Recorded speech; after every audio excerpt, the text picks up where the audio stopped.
a little more time to jot it down? Okay, time's up! You can get your tickets on Vogi's website if you have made up your mind. Which is a yes, right? You'll be there, right? Come on, come on! Support sila!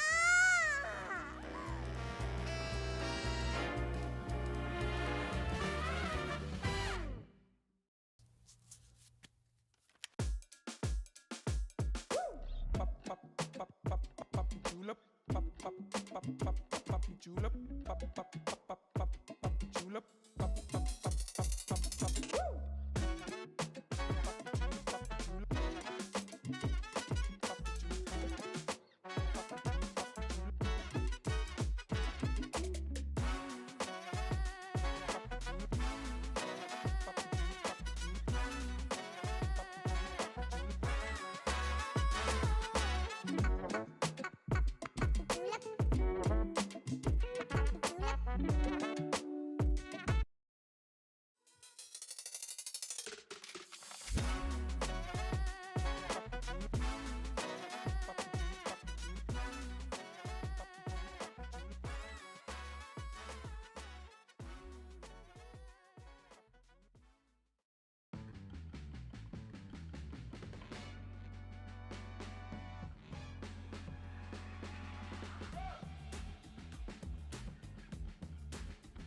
Hey, hey ho! Have you heard about the upcoming Vogi mini tour happening in KL? No? Damn! Marketing really need to up their game. But don't you worry, your favorite modern day Robin Hood has got your back. Vogi's mini tour is going down on May 31st from 4 p.m. to 6 p.m. right at the Auditorium Hall EXO Lecturing Academy. Huh? Don't know where that is? Gunala ways! There, you get to watch all the Vogi talents performing live and get your hands on some exclusive merch, meaning you can get it elsewhere. You think that's all? We also got a special interaction booth where you can meet your favorite talents, including yours truly. But do remember that slots are super limited, so don't slack. Make sure to hit up Vogi's website for more information and grab your tickets now. Make sure to be there to support us, okay?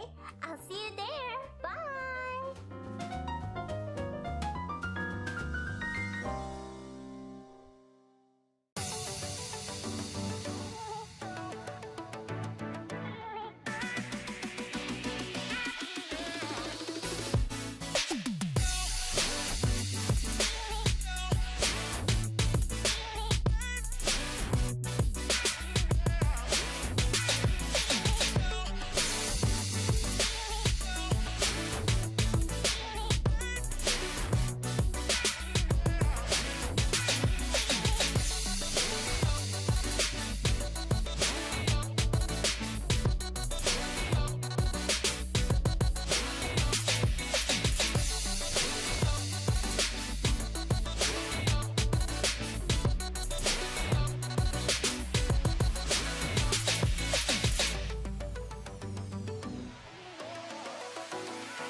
Hello, KL! Are you even ready?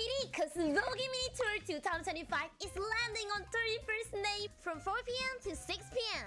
Luna and the Vogi girlies will be there, probably yelling or singing or both.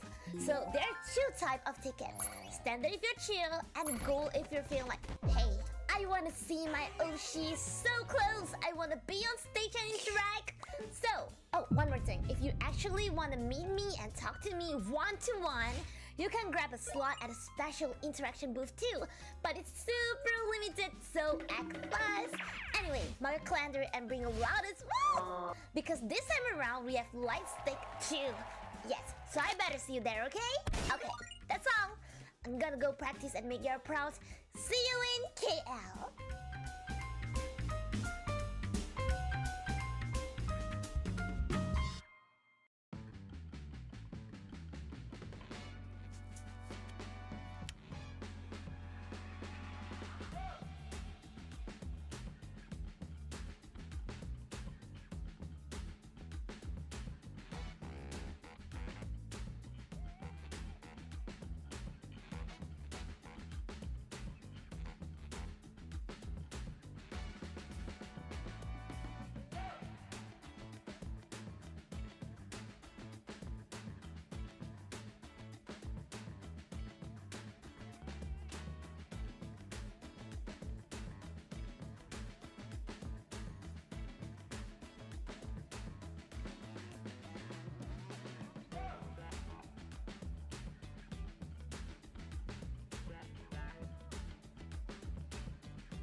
Anyone here in Kuala Lumpur at the end of May? Well, you should be!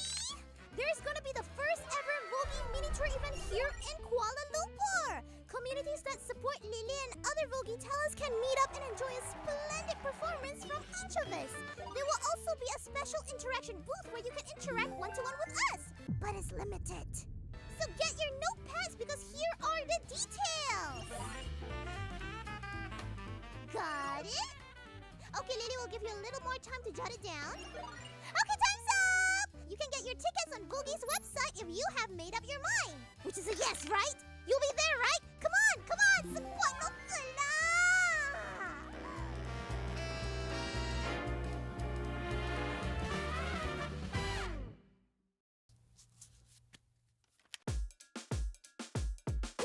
Pop, pop, pop, pop, pop, pop, julep. Pop, pop, pop, pop, pop, julep. Pop, pop, pop, pop, pop, pop, julep. Pop, pop, pop, pop, pop, pop. Woo!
Hey, hey ho! Have you heard about the upcoming Vogue mini tour happening in KL?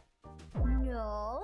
Damn! Marketing really need to up their game. But don't you worry, your favorite modern day Robin Hood has got your back. Vogue's mini tour is going down on May 31st from 4 p.m. to 6 p.m. right at the Auditorium Hall EXO at Current Academy. Huh? Don't know where that is? Gunala ways! There, you get to watch all the Vogue talents performing live and get your hands on some exclusive merch, meaning you can't get it elsewhere. You think that's all? We also got a special interaction booth where you can meet your favorite talents, including yours truly. But do remember that slots are super limited, so don't slack. Make sure to hit up Vogue's website for more information and grab your tickets now. Make sure to be there to support us, okay? I'll see you there. Bye!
Hello, KL! Are you even ready? Cause Vogue Mini Tour 2025 is landing on 31st May from 4 p.m. to 6 p.m. Luna and the Vogue girlies will be there, probably yelling or singing or both. So there are two types of tickets. Standard if you're chill, and gold if you're feeling like, hey, I wanna see my Oshi so close. I wanna be on stage and interact. So, oh, one more thing. If you actually want to meet me and talk to me one-to-one, you can grab a slot at a special interaction booth too. But it's super limited, so act fast. Anyway, mark your calendar and bring a loudest woo! Because this time around, we have light stick too. Yes, so I better see you there, okay? Okay, that's all. I'm gonna go practice and make you proud. See you in KL.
Anyone here in Kuala Lumpur at the end of May?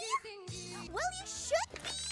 There's gonna be the first ever Vogue Mini Tour event here in Kuala Lumpur! Communities that support Lily and other Vogue talents can meet up and enjoy a splendid performance from each of us. There will also be a special interaction booth where you can interact one-to-one with us, but it's limited.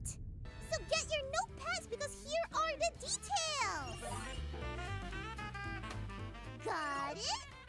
Okay, Lily will give you a little more time to jot it down. Okay, time's up! You can get your tickets on Vogue's website if you have made up your mind. Which is a yes, right? You'll be there, right? Come on! Support no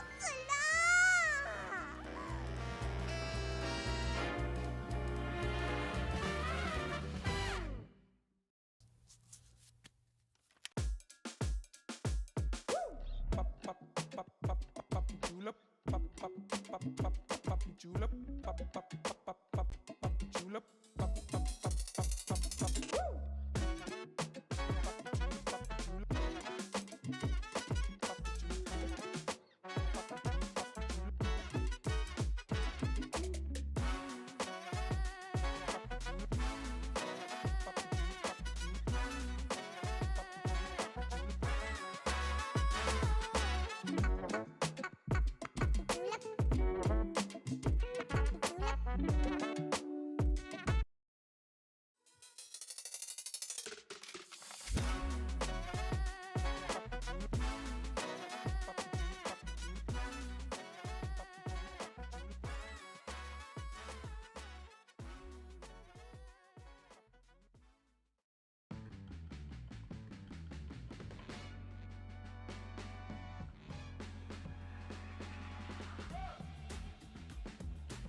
Hey, hey ho! Have you heard about the upcoming Vogie mini tour happening in KL?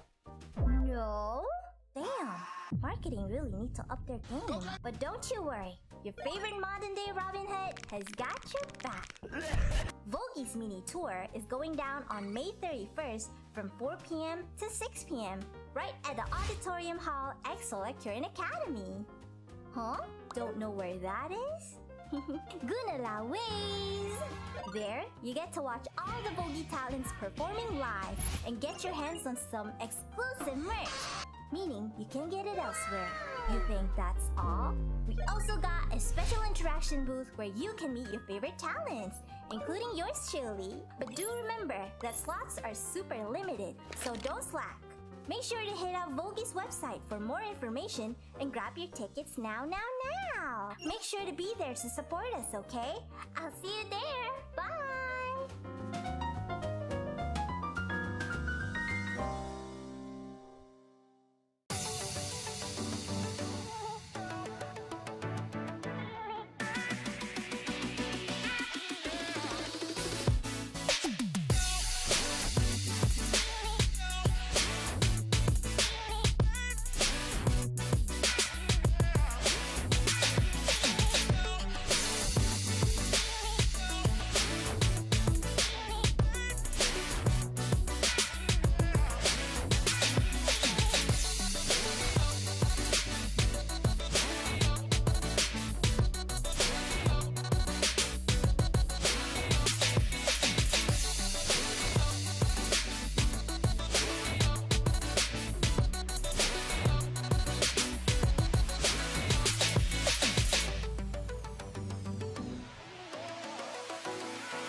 Hello, KL! Are you even ready?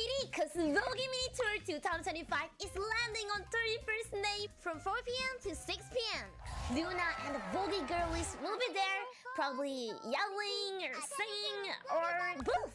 So there are two types of tickets. Standard if you're chill, and gold if you're feeling like, hey, I wanna see my Oshi so close. I wanna be on stage and interact. So, oh, one more thing. If you actually wanna meet me and talk to me one-to-one, you can grab a slot at a special interaction booth too. But it's super limited, so act fast. Anyway, mark your calendar and bring a loudest woo! Because this time around we have light stick too. Yes, so I better see you there, okay? Okay, that's all. I'm gonna go practice and make y'all proud. See you in KL.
Anyone here in Kuala Lumpur at the end of May? Well, you should be! There's gonna be the first ever Vogue mini tour event here in Kuala Lumpur! Communities that support Lily and other Vogue talents can meet up and enjoy a splendid performance from each of us. There will also be a special interaction booth where you can interact one-to-one with us, but it's limited. So get your notepads because here are the details! Got it? Okay, Lily will give you a little more time to jot it down. Okay, time's up! You can get your tickets on Vogue's website if you have made up your mind. Which is a yes, right? You'll be there, right? Come on, come on! Sebuah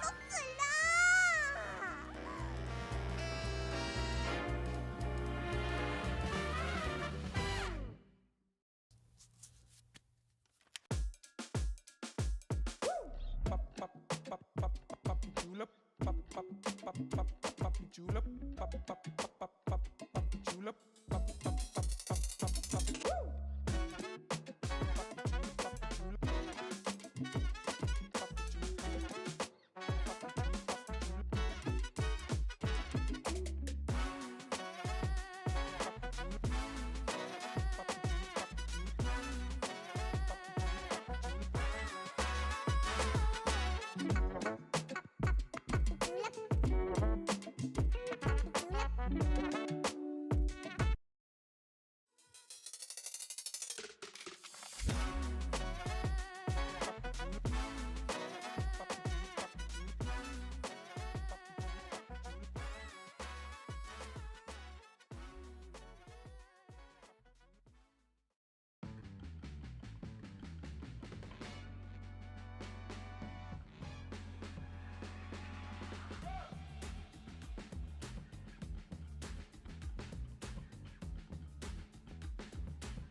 Hey, hey ho! Have you heard about the upcoming Vogue mini tour happening in KL?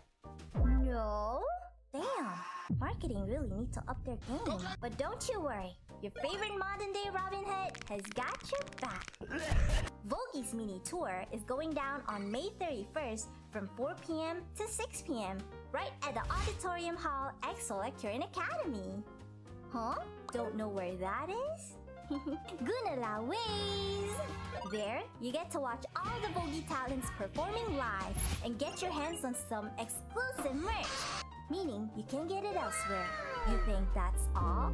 We also got a special interaction booth where you can meet your favorite talents, including yours truly. But do remember that slots are super limited, so don't slack.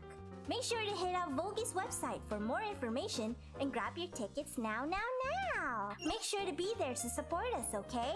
I'll see you there. Bye!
you even ready? Cause Vogue Mini Tour 2025 is landing on 31st May from 4 p.m. to 6 p.m.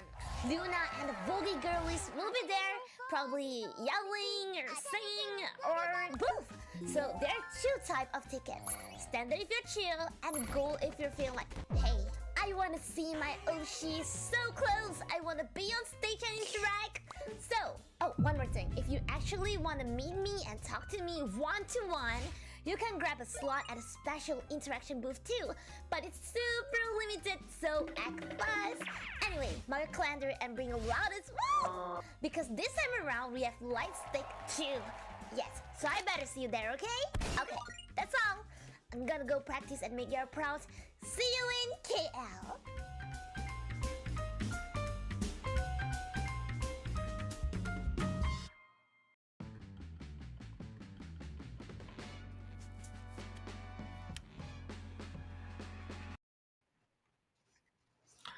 Players, get those fingers ready because it is time to start the 5th season of the Clash on Air Cup. Season 5, I am Vince G alongside Graham, and I bet you that this is going to be a spectacular night for all of us. Definitely is, Vinci. HOK has been, a little bit over than a year right now in the global scene, and we are seeing a lot of tournaments coming out from different regions, and Clash on Air Cup will be joining that fray as well in producing quality tournaments for all. So you guys just sit back and relax. We will provide you with HOK action tonight. And speaking of producing top quality champions, we're talking about the Season 5. In order that we have here the champions, we've seen XDG did manage to win the first season, but also they did manage to win the last season. So that means they won 2 times already in this Clash on Air Cup. But this time around, there's no XDG. But let's talk about the Yamaha, ladies and gentlemen, because I know that you may want this. This program is proudly sponsored by Yamaha's CG series, designed for gamers, streamers, and anyone who lives for immersive sound, game, chat, and stream like never before. Connect to your new world with CG. Exactly. So if you guys want to get this audio mixer by Yamaha, you could just simply scan the QR code just below us, and you could get exclusive discounts on selected Yamaha ZG series. And you guys need to hurry up because this is only up until the 31st of May 2025. What are you waiting for? I cannot wait to get my hands on this cool looking mixer and speaker brought to us by Yamaha. And with the help of Yamaha and Clash on Air Cup, this is going to be an intense and tough Season 5. But let's talk about what are we going to expect for this evening. And the brackets are showing. There you go. So we will have our 1v1 tournament first. We will have our 1v1 bracket. I think they would need to there you go. So we have our updated bracket right here. We have some matches that is already ongoing up screen, but right now we will be providing you with world class 1v1 tournaments tonight. So we will have the 5v5 later, the usual HOK 5v5 later. But for now, just a little bit of an appetizer for the action that we will be providing you later on in the 5v5s. We will be giving you the 1v1s first. Wow, interesting. So we have 8 players and there is only 4 that's left in our 1v1 tournament, and that means the winner of the semi-finals of this 1v1 tournament will be facing each other tomorrow in our grand finals for the 1v1. But what is at stake here on the Clash on Air Cup Season 5?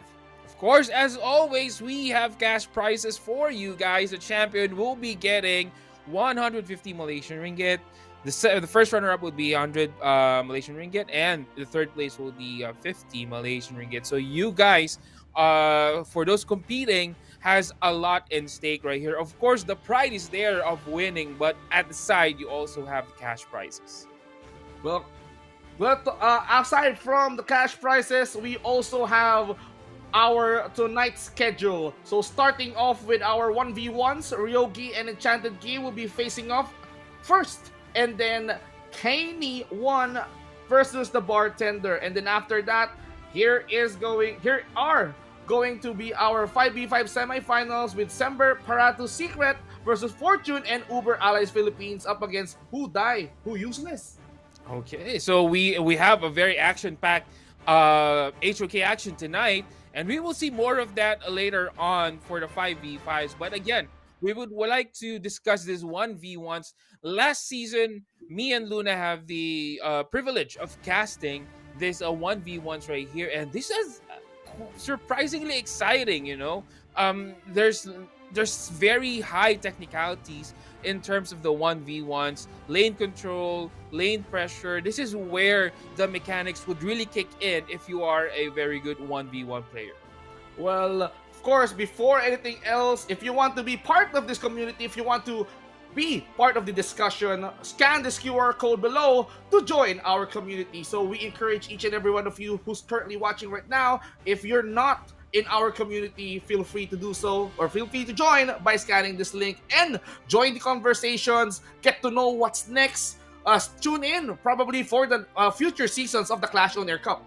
Exactly. We've been saying this right now for 5 seasons right now. And a lot of teams have joined by just simply scanning that QR code. In Season 6, maybe we would be seeing you in the 1v1s, on the 5v5s. And tomorrow we will also have our Street Fighter matches. Ooh. So that is very, very exciting. So Clash OnAir Cup is actually expanding on several games right now. So I think it's just about time for you to scan that QR code and join our community. Wow. So in the part of the growing community of the Clash OnAir Cup, so we may be expecting more titles in the future.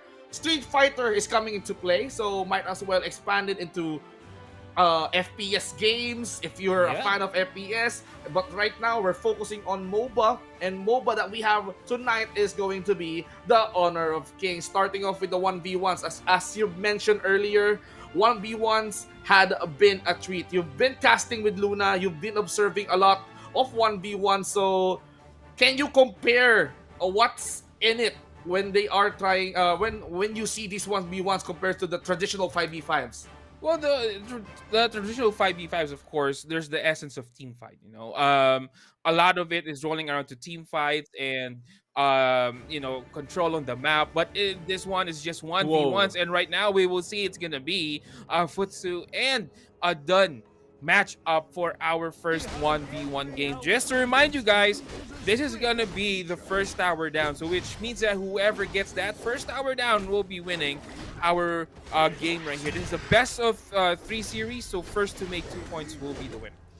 Fighter versus fighter, Dun and Futsu trying to brawl it out. Win/, do connect onto Futsu. Ooh, and some execute kill. Yeah, that was a nice one. I would say, though, that Dun has a lot of advantage right here early game. He's quite tanky.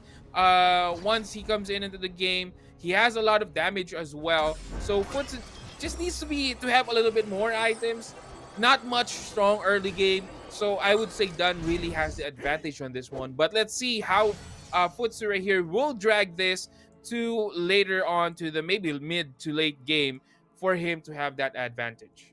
We're head-to-head with the heroes that they have. Both heroes definitely had some gap close. So if we're talking about the Dun, well, he will be specializing on that Unruly Blade, which he currently have right now. Win/ will not connect onto Futsu. He's not playing safe, so he's trying to avoid every Win/ that Enchanted Key will be using. So in order for him to play safe. There you go. And Dun will now try to come in, but he will just shoo away this Futsu. This is a very high level tactic that Enchanted Key is actually doing, just boxing out Futsu right here from getting his creeps and last hits, denying him of the gold and experience. And as we know, in 1v1, since you don't rely on anyone from your teammates, it is actually very, very advantageous if you can control your minions right here, just like how Enchanted Key is doing. But right now, Enchanted Key needs to walk alongside that tower. Futsu might be in danger. He will continue to push this one out and chip down that tower, plus that execute will now fall down, and that will also make Futsu go down. That's 2 kills right now on the board for Enchanted Key. Enchanted Key sure do know his conditions. Once he used that execute, he knows that this Futsu right now, Ryogi, will be having a hard time. So he's just punishing him. He has that Blazing Cape item in order for him to burn some of his life. And Futsu is that kind of hero that can somehow absorb or block some of the skills, and he relies on attack speed. So this guy is item dependent. So how can he get items when Enchanted Key is controlling all of these minions so well? That's actually right. It's gonna be hard for Futsu, you know. Plus the fact that the tower is also hitting this minion wave, but again, done. Enchanted Key now coming in. He has the ult, he has the damage, but Enchanted Key might be stuck between a rock and a hard place right here. Oh! But there goes the innate tankiness of Dun. He will try to get that. Execute will not hit though, and they will still be both alive. And now he tries to drag in some Unruly Blade just to at least get away from the Futsu. Enchanted Key will be forced to recall to safety. Now, I think Ryogi knows what's up. He pulls him in, but he managed to pull up that shield just in time to save himself from trouble. And he's just trying to at least eliminate all minion waves, man. Enchanted Key is way too tanky with just a Blazing Cape. Yeah, Futsu just right now still has no answer for this Dun. This might be a little bit of a mistake for Ryugi right here. As what we've said, Dun's early game is actually better than Futsu. Futsu is someone who needs items, who has his peaks or timings at a later time of the game, and that is on the 5v5s. You know, in the 5v5s, if you have like a very hard clash lane right here, normally your mid laner or your jungler will rotate, but no one is here to help you out. So you need to fight for yourself right here. And speaking of fight, there goes another engagement, but again, Enchanted Key just teasing out this Futsu out of his tower.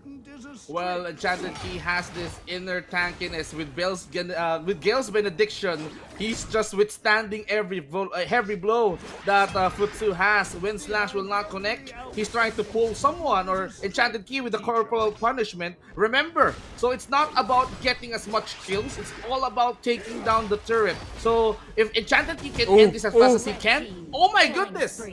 The damage is just real right here, right now for Enchanted Key.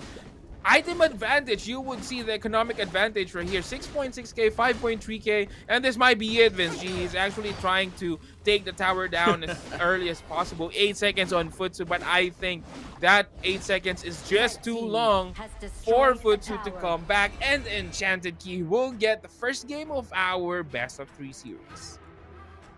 Enchanted Key now is on a match point, and he's just one win away in order for him to climb up into the grand finals. But let's talk about the heroes that they use. Futsu and Dun, the matchup is pretty much, you know, such and such, because we all know that Dun here has that early game capability of being durable. But if Futsu is gonna rely on the intuition and the ancient wisdom alone, I think it's not enough. This Futsu needs damage and attack speed in order for him to fight on par with Enchanted Key. So that's why Enchanted Key did manage to snowball his way through victory. It's actually correct. And as what I see right here, I think Futsu is a little bit on the disadvantageous side right here versus Dun. Usually we see Futsu in the 5v5, and he's not the one who likes to initiate on the team fights. You know, we have a Futsu Datiao combination before, wherein he just really splits push, because basically Futsu is more of a crowd control, more of a fighter, but not much of a 1v1 hero, you know, like not like the usual clash lane that we got like Byron, Dharma. Even Dharma is actually weak on the early stages of the game, but he actually scales better than Futsu. So the thing is, Dun, again, his innate tankiness is there, he has his damage, he gets his levels up, he takes advantage of his innate tankiness, fronts up to Futsu, get those damage, get those kills, get those golds, and it just snowballs from there.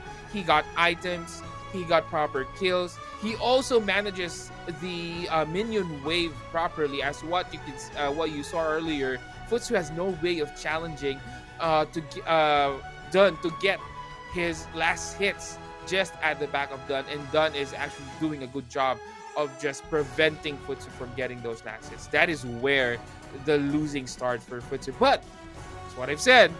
We still have game 2 right here, so it's interesting to see how, you know, Ryuki would actually bounce back. He still has a chance right here.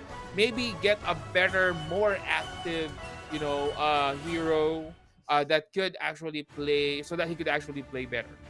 Well, I am surprised because the way I see the fight in our first game, it was like I am focusing on the clash lane because two fighters are trying to fight it all out. We all know that even though that Dun is being played jungle most of the time here in the 5v5, but we see some instance that Dun can be occasionally put onto the clash lane. So the thing is that Dun here has been durable, and with relying on the blazing cape alone as his first item plus the execute, did manage to at least snowball. He did manage to snowball up against the Futsu. So if game number 2 somehow things get a little bit interesting, you know, I wanted to see some mid laners trying to at least fight it all out. So mage versus mage, or if they want to, they can like go mage versus tank. But I don't know how will it play that out, because if you're trying to burn down a tank, you need to do to build a lot of magic damage.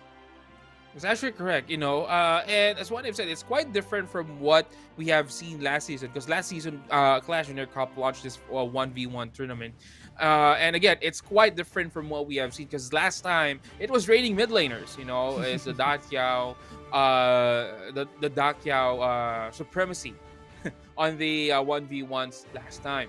But I think Clash OnAir actually switched things up right now by activating the global ban system also on the 1v1. So technically, we won't see any Dun on Enchanted Key side. We won't see any Futsu on Ryuki side as well. So this will definitely be new heroes for both players right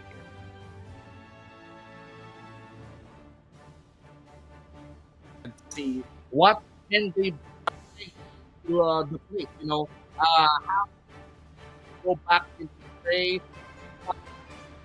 Trying to see how or which heroes are they going to use. Ooh, Marksman, Arlie. Yeah, it's gonna be a Byron version Arlie. I would say Arlie has a big advantage right here. That early poke damage that she could actually provide is actually good. You know, Byron is a good laner against a normal Clash laner, but if you have this range difference between you and the usual, because that's how Byron loses his lane. Byron is actually very weak against Miyue normally on the Clash lane. Miyue is actually also one of the Clash lane heroes that we see on the pro leagues, and he's having a hard time.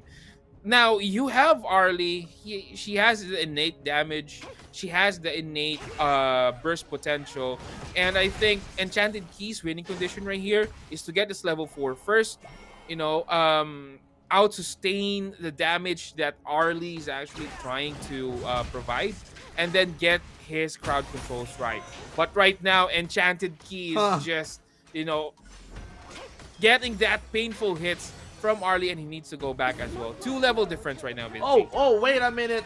He's gonna try to go far and chase Enchanted Key away as he was forced to go back towards his base. So, I mean, having a marksman and a fighter fight it all out here on our 1v1 Matsu Arena, Ryogi seems like he's stepping up. I mean, Enchanted Key as the Byron here. You've mentioned he needs time, he needs levels to be tank enough. But for a marksman like Arlie, he got those damage. And once that this Arlie gets the crit items that he needs to build, crit lifesteal items, this Byron may be in trouble. Actually, he is in trouble right now, Vince G. He just really can't go in. Arlie has this innate ability to just dodge his crowd control, basically. So he actually needs to get on face-to-face with Arlie, force out this falling leaves or the light step from Arlie, and from there on maybe get a kill. But as such, you know, as what we can see right now, Enchanted Key having a hard time. Already 1/4 HP down. 1/4 of the HP of the tower down for the side of Enchanted Key. This might be a big disadvantage in him. Look at this. I mean, for Yogi, he's trying to at least bait him out, but He's using the Autumn Storm just to at least get Enchanted Key. But one more light step. If this Ryogi or this Arlie get so close to Enchanted Key and decided to at least blaze it all out, Enchanted Key can be eliminated, and this will be opening up. This will be a good opening for Ryogi to take down the minions, take down the turret. But the winning condition right here, even though Enchanted Key cannot die, but if Ryogi had some damage, he can like push towers at ease. And speaking of damage, Arlie right now has Doomsday on her hand, so this will actually multiply the damage that Arlie is trying to push out. But Enchanted Key finally hitting that crowd control. But the question is, will there be proper follow-up right here for Enchanted Key? Enchanted Key trying to fight for his life, but will hide on the brushes because he's just, you know, he's just getting dizzy on where Arlie is. Arlie's popping out left and right here, but he doesn't know how to constantly deal damage to this Arlie. Well, this is where Enchanted Key is lacking right now. He is lacking in terms of damage department, even with the shield that is provided by the Force Field Suppression. What can it do? I mean, Arlie already has the Doomsday. So, damage is not a problem for Ryogi. And look at that. The turret is now melting as we speak. Enchanted Key is still dead. And right now, it's gonna be a quick tie right here for our series, Vinci. This is just a good revenge coming in from Ryugi. You know, he knows the disadvantages, and I think he a little bit thought that maybe Enchanted Key has that confidence to pick another Clash Lane hero, so he's gonna counter the Clash Lane by picking a farm lane hero who has mobility, who has damage. Most of the Clash Lane that we have does not have that crowd control much. So Arlie actually picked, or Ryugi picked Arlie just to make, you know, Enchanted Key dizzy right here. He can't hit, you know. Arlie is what I said earlier, popping out left and right, and he doesn't know where to look. Well, in terms of like the range though, we all know that it's no brainer that Byron cannot get close to the minions. He needs to get close in order for him to get some last hits. But for Arlie, his position is not a problem. He got mobility. He got Maple Dance and Light Step just to clear those minion waves. So in order for him to punish the Byron, it's an effortless task. So even when Byron is popping off with a Storm Strike, Electrifying Charge, that won't scare Arlie because he has that skill that can help him go back and forth into the battlefield, and he can like escape very easily when he's in trouble. So that's where Ryogi had the lead on this game number 2. And as what we can see right here, Vinci, the mind games that both of these players is actually playing right now. The level of mind games, you know. Game 1, Enchanted Key has the win. He has his confidence boost. He thinks he could win with another Clash Laner, but on the other side, Ryogi just countering that. No, you're gonna pick a Clash Laner. I'm gonna pick someone who could put damage from afar, and that's gonna be Arlie. So right now, it's interesting to see how both of these players will actually try to get an advantage from the other one, from the other person, by picking a better hero than the other one. So it's very, very interesting, and this is the beauty of 1v1s, what we said. Instead of focusing on the whole team, instead of focusing on the map rotation, it's just plain and simple mechanics. You know, that's just it.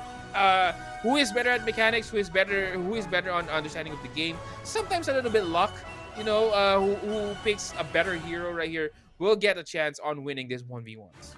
Well, I am so hyped up to see the conclusion of this series 1v1s. Game number 3. You know, the storyline goes like this. It started as a usual fighter versus fighter, a typical Clash Lane moment in the Motsu Arena. But when Game 2 started, momentum suddenly shifted, and Arlie, okay, we have this saying that you would not, or you should not bring a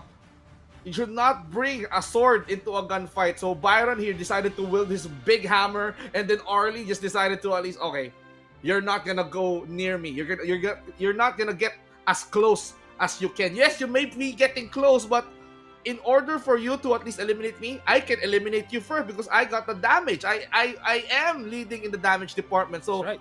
for Arlie, it's not a big deal. So I am looking forward to see what's the heroes here on our last game. Exactly, and last game it is, Vince G. It's gonna be a Charlotte versus it's gonna be Marco Polo. Interesting. And- Marco Polo has not much of a good early game. It's not a good early game hero, to be honest. He needs items right here. He needs his ult, but you have the mobility right there. So I'm Charlotte on the other hand has a lot of burst potential, but again, same thing with Marco Polo.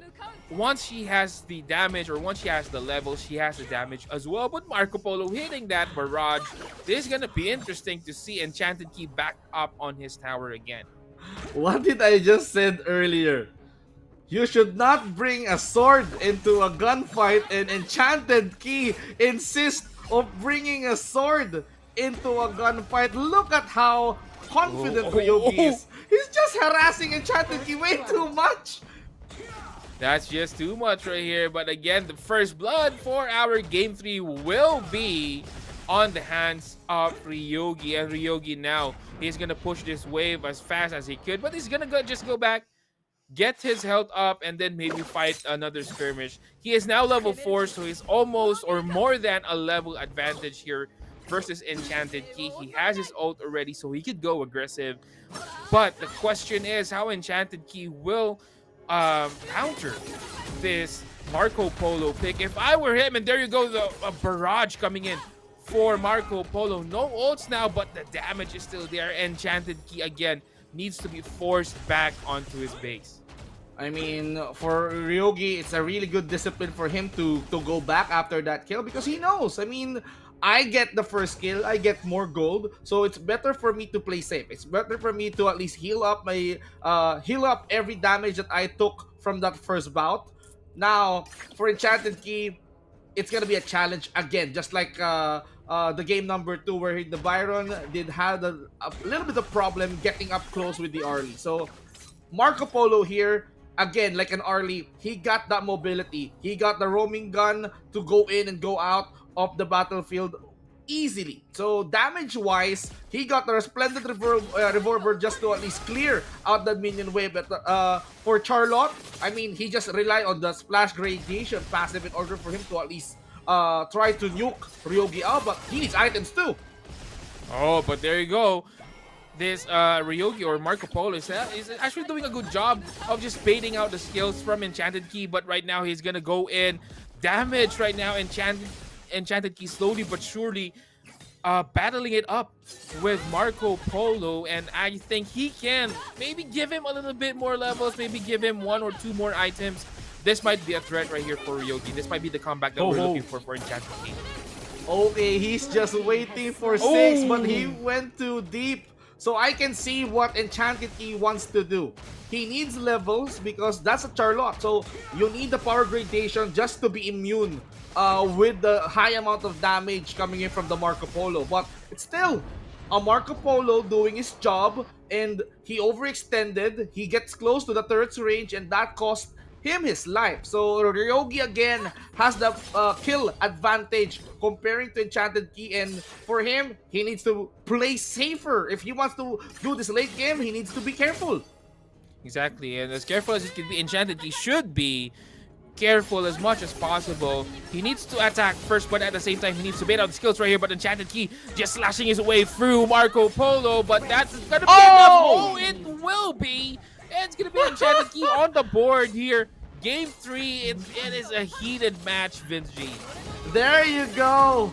Levels are definitely needed. I don't need items. I just need to eliminate Ryogi, and this will give me a pretty good opening to take down your turret. And Enchanted Key with just 1 kill did an upset. What an upset. Actually, not an upset, but a comeback, I would say. You know, Enchanted Key winning this series, and he is going to advance on our grand finals, which will be here tomorrow, by the way. So if you guys want to see more of Enchanted Key battling it out on our 1v1s gen, tune in for tomorrow. But as of now, Enchanted Key winning the semifinals match versus Ryogi. Again, that was a very, very heated match, Vince G. A lot has happened on that match, you know. Ryogi has a lot of advantage when in terms of mobility, in terms of damage output at the beginning, at the early minutes of this match. But once Enchanted Key got his timing, he know he's stronger, and as what I was thinking a while ago, I think the win condition for Enchanted Key is to just stick the damage into Ryogi, and that's what he did. He dived into the tower. Although he failed the first time, he almost killed Ryogi on the first attempt. But on the second attempt, he's much more careful. I think he bought another item right here, a tanky item plus a damage item, which actually secured the win for the side of Enchanted Key, and he's the one who's gonna go forward for our grand finals tomorrow.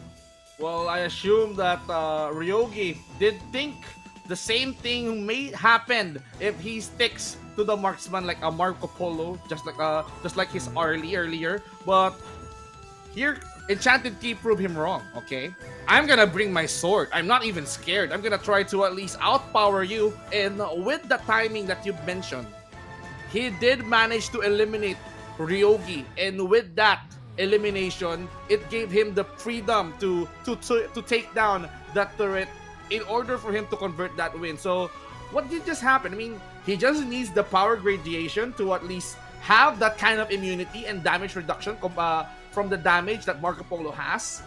He can deal a lot of damage with the Tri-Slash, and lo and behold, I mean, Charlotte here, he got that recovery skill, so it's not a problem for her to at least gain recovery in that kind of fight. So timing wise, it's his time. I mean, it's late game for Charlotte. Exactly. It is definitely not late game, but I would say mid to late game advantage for Charlotte right here. And there's a lot of things that actually is factoring up. The thing is, I think Ryogi did a little bit of overextension in the middle game. I think Ryogi failed to understand that Charlotte has the advantage. Maybe he kept poking out damage onto Charlotte just from a distance, Ryogi has a chance to win. But the thing is, at the same time, Charlotte or Enchanted Key also knows this one. So he's actually forcing to close the gap between him and Ryogi, and he actually is successful on doing so. Because the thing is, as on the 5v5s, Marco Polo is a hero that you need to protect. So if he takes a lot of damage, then that HP bar will surely go fast down to 0 if he's not properly protected. And the thing is, that's what we said on 1v1s, there is no one to protect you but yourself. And that's what Charlotte understands. That's what Enchanted Key understands. And he dashed in, got the damage, got the kill on him. Just one kill is what it takes to get the tower down. Well, for Enchanted Key, he cannot afford to commit the same mistake twice. He came in prepared. He knows his winning condition. And by picking another fighter, it gave somehow a confidence to Ryogi that, okay, another fighter? Oh, come on, I got guns. So I'm not even scared to at least go close. I'm not even scared for him to go close because I can get powered up. I can get my damage. So after this intense series, I think it's time for us to move on and talk about the next one. Exactly. We have here the Bartender versus Kaini One. It's gonna be a classic mid lane showdown. Maestro Nui and we have is it the Bartender right here? The Bartender, yeah. The Yeah, Bartender. Yeah, it's kind of a little bit blurred on my side, but I think right now Maestro Nui has a big advantage, although Bartender has a big advantage on the push as well. With the rework that has happened here on his hero, I think this is going to be a very, very interesting match to see. Yeah, interesting to see. I mean, we're back in mages. We've seen fighters earlier on. We've seen marksmen try to at least invade the Motsu arena, but we go back to the standards. Mage versus mage, typical mid laners trying to fight it all out. So you've mentioned the rework happening to this Milady. So having this minions that can be combined into one powerful unit. So this will be giving Kaini One a really bit of a tough time. And wait a minute, and is he gonna kick in? as we see right now, Maestro Nui coming in onto that Bartenders on Milady's domain, and just dealing out a lot of damage, which is quite scary. I'm trying to still analyze right here on how this will work out for both players. But as what I can see right here, as for now, Kaini has the answer to deal with those how would I say it, machines, mechanical minions, yeah. She has the way to deal with this one, and also she has the way to close gap. That is the weakness of Milady right here.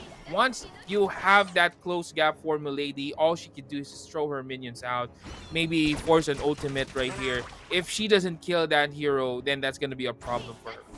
So for Kaini, the only thing that a Mai Shiranui can do is to at least throw a lot of fans. Kachosen every time, Kachosen from the distance, and then tumble out, just to play safe. But when when Milady is summoning a mechanical minion, this will give Mai Shiranui a hard time to target that Kachosen and all of her skills. So it will be given, or the Kachosen will be targeted to the mechanical minions instead, and Bartender can use those mechanical minions as a meat shield in order for him to be protected from the assault of Mai Shiranui, because we all know that Mai Shiranui is really good at close range. Exactly, and here now comes in Kaini1 trying to get that damage off this Bartender, no. but it's gonna be Kaini1 who's gonna go on ahead. It's gonna be first blood for Kaini1 getting that damage. I really thought that it's gonna be Milady who's gonna fall down, but no, that clutch damage coming out for Mai Shiranui will be enough to kill the Bartender first. Bartender right here not really giving out the proper cocktails for his win. I mean, I even thought that Milady had that in the bag, because I actually did. he already used Chaos Field. He has a lot of mechanical minions that really does a lot of damage to Kaini1. So Kaini1 here relies on the burst capability of a Mai Shiranui. Hisatsu Shinobi Bachi gave her a lot of damage to the Milady, and with the Cho Hisatsu Shinobi Bachi, that's when he did manage to at least burn him into pieces. So sheer luck, I guess. I mean, having That was the clutch, high, though. that was a clutch play coming in from Kaini1. Exactly, and it can go both ways. Actually, a while ago, I was trying to remember what happened right there, but it seems that both players, or both heroes to be specific, have their own ways of killing the other one. So it maybe boils down to the mechanics on how they will do it. But one thing's for sure, Kaini1 doesn't have the luxury to get the minions close to her tower, because basically these minions will destroy the tower really, really fast. Mostly Milady gets her levels up onto that air superiority and the forced invasion. That's gonna be a big problem. Okay, so I can see Kaini1 trying to set up with the Hisho Ryu engine, but it did not connect towards the Bartender. But Bartender here, he's prepared. He knows the winning condition. He just needs to take down that turret. So with the help of the mechanical minions, it's gonna be an easy task for the Milady. The one thing that is making the things hard for the Bartender to end this game is the defense coming from Kaini1. He goes in, he goes out, and now we can see Chaos Build being used here by the Bartender, and now Kaini1 was forced to fight. Where's the ult? There you have it. So Hisatsu Shinobi Bachi. Again, he's gonna throw some Kachosen. That fan will really slap you hard right here, and that's what happened here onto Milady. The Bartender will be having a problem right here. He might need a drink or two later on if Kaini1 will finish one, and it seems like it. 5 seconds on the board. Kaini1, she has a creep, she has a damage, and she has the game for our second series of the day. Kaini1 winning that game 1. So for Kaini1, he did rely on the burst capability of his hero, Mai Shiranui.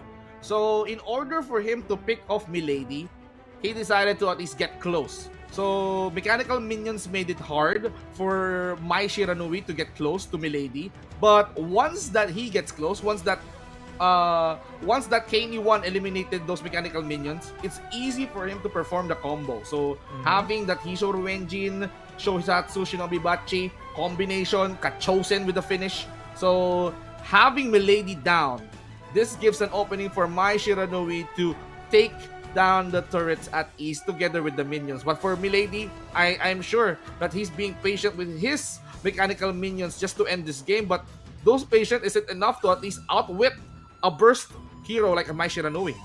It's actually correct. And speaking of patience right here, Vince J, I think you have a point right there. It's a battle of patience. So what happened right here, Mai Shiranui actually is just waiting for Milady to cast his Chaos Field. And once Chaos Field has been casted, that's she has a damage. Basically, there's no damage that could actually bring Milady or Mai Shiranui down. So he just dives in, just chases on Milady, get the kill. Maybe a little bit risky because she will actually, or Mai Shiranui would actually leave the tower exposed to Milady's minions. But instead of that, she knows, she calculated it. She still has enough damage so the tower could protect himself. And she dives in to get Milady, and that's what happened twice in a row. I've seen it. Chaos Field being casted, and that's Mai Shiranui's signal to go in and get the kill on Milady. You know what's the difference between a Chaos Field and a Mai Shiranui? Chaos Field, it can land a pretty much solid damage once that the target is staying on a single place. But with the hero like Mai Shiranui, she's mobile. She can like go from like left and right. He can like dodge every position. He can like go as close to Milady and then avoid the nuke damage that is coming in from the Chaos Field. So that's how he's surviving all those nuke damage that is coming from the Milady. And with the mechanical minions, I mean, yes, they're being annoying, but it's not enough to take a Mai Shiranui down. So for game number 2, I cannot wait to have a taste of what the bartender is going to mix for us here. I mean, is he going to at least make a concoction to at least do an upset here and force a decider match? So I am so excited to see what's gonna happen here on the next game. Exactly, and I think as what I've said earlier, there's a little bit of luck involved right here. Yeah. If maybe Milady is actually, or Mai Shiranui is not the hero that KD1 picked, maybe Milady has a chance. But unfortunately, I was thinking of what heroes could have actually been picked right here on the side of, on the side of KD1 that could maybe have Milady as an advantage. The thing is, there's really few to none that you could actually counter 1v1 Milady because, she'll just rain machines on you. Unfortunately, it's gonna be the Mai Shiranui who has been picked right here, who has the gap close, which is very, very rare for mid laners normally, who has the burst damage early in the game. Again, very rare for those mid laners, and who has short cooldowns on her skills. So, I would say, maybe quite unfortunate for Milady picking out that hero versus Mai Shiranui. But again, we can't just remove the skills coming in for Mai Shiranui on KD1. But we will see right now Yuan, and KD1 is now gonna be using this Milady. Okay, let me show you how it's done. This is what KD wants to show to the bartender. This is how you play Milady, but having a Yuan onto the bartender, so it's going to be a sustained play. He's gonna try to use those melodies in order for him to deal damage and then slows. But the mechanical minions is way too much annoying for the bartender to take. Exactly, the bartender right now. Although I could see he's actually getting a lot of that air superiority damage. But as what I've said, Yuan has still an advantage later in the game. But KD1 understanding that later it will be a tough time for her, she's now harassing Milady and preventing her from getting this levels. Once she has a level 4, maybe more levels on that Tragic Beauty, that might be a big advantage for Yuan. But as of now, Milady has the board right here. Well, for the bartender, in order for him to have the sustain, is that he needs to switch melodies. He needs to go for the peace one and then go for extra heals, because he just needs to clear. He just needs to clear the minions that he's being summoned by the Milady, and he's dropping low. He's not even level 4. He doesn't have an Ending Sorrow yet, so he needs to go towards the base and heal himself up. So, mismatch for Yuan, but once he gets level 4, I think this will be the go time for the bartender to at least fight on par with KD1. Exactly. Looking at it, you know what, Vinci? I was thinking the new rework right here on Milady might be a disadvantage on her against Yuan. You know, because normally before, since the minions do not actually converge or do not actually, I would say, bolt in. Ah. That's what we call it. You know, it offsets The some voting. of the targets from Tragic Beauty. But the thing is, right now, since they actually merge, it lowers the target of what Tragic Beauty, and sometimes the target will automatically go to Kenny One. So that's the thing, you know, instead of you having a lot of minions, you have one strong minion hitting onto Bartender. But the thing is, there are less targets for Tragic Beauty that would offset the damage for Kenny One. So this is an interesting matchup on how they would go level 5 right now onto that U1 Bartender right now cooking, and let's see how he Oh. would actually be doing with this new one. Well, I do agree on your point. I mean, having an army of mechanical minions can help, uh, you know, toughen up or shield up those defense, toughen up your defense as the Milady. So those minions are tanking your the tragic beauty that is coming from the bartender. So the rework or the buff coming in from the U1 on the recent patch, instead of 3 tragic beauties, it became 4. So still, in terms of minion counts, once that you fuse those mechanical minions into one big minions, that doesn't mean that K1 is safe. I mean, he's gonna be absorbing all those tragic beauties as you speak, and when that more full tempo tries to connect on you just like that, he's gonna follow it up with an ending sorrow. I don't know. That's quite questionable for the bartender right here, using that unending sorrow as early as possible. So right now it's gonna be on cooldown, and if there would be a chance for K1, I think this is it. You know, no unending sorrow. She still has the heal though. She can heal it herself, but the heal is actually quite not good right here for U1 for herself. So she needs to be careful right here, because once she got bursted down, she can't rely on unending sorrow since it's still on cooldown. Look at bartender. He's pushing confidently. He's not even scared. He got levels, he got items right now in order for him to get ahead for KNE1. So he just needs to at least switch melodies here. He's trying to spam those Melody of War just to punish down KNE1 with a lot of magic damage. But if he chooses to heal himself up, just like that, I mean, if he's got the Chaos Field, he can like go on Ending Sorrow. So easy dodge. Exactly, and I think Milady is just doing the right itemization right there just to protect herself. But right now, on the right click, that item pickup coming in for the bartender will actually boost up her right click right here. No. But she's now going onto the back lanes. Milady is trying to clear things up, but will there be enough damage? There would be. And finally, first blood for KNE1 getting that kill. Air superiority does the job. Unending Sorrows was forced, and KNE1 with the mechanical minions is ending this game on a 2-0. The bartender. That was quick. That was really quick.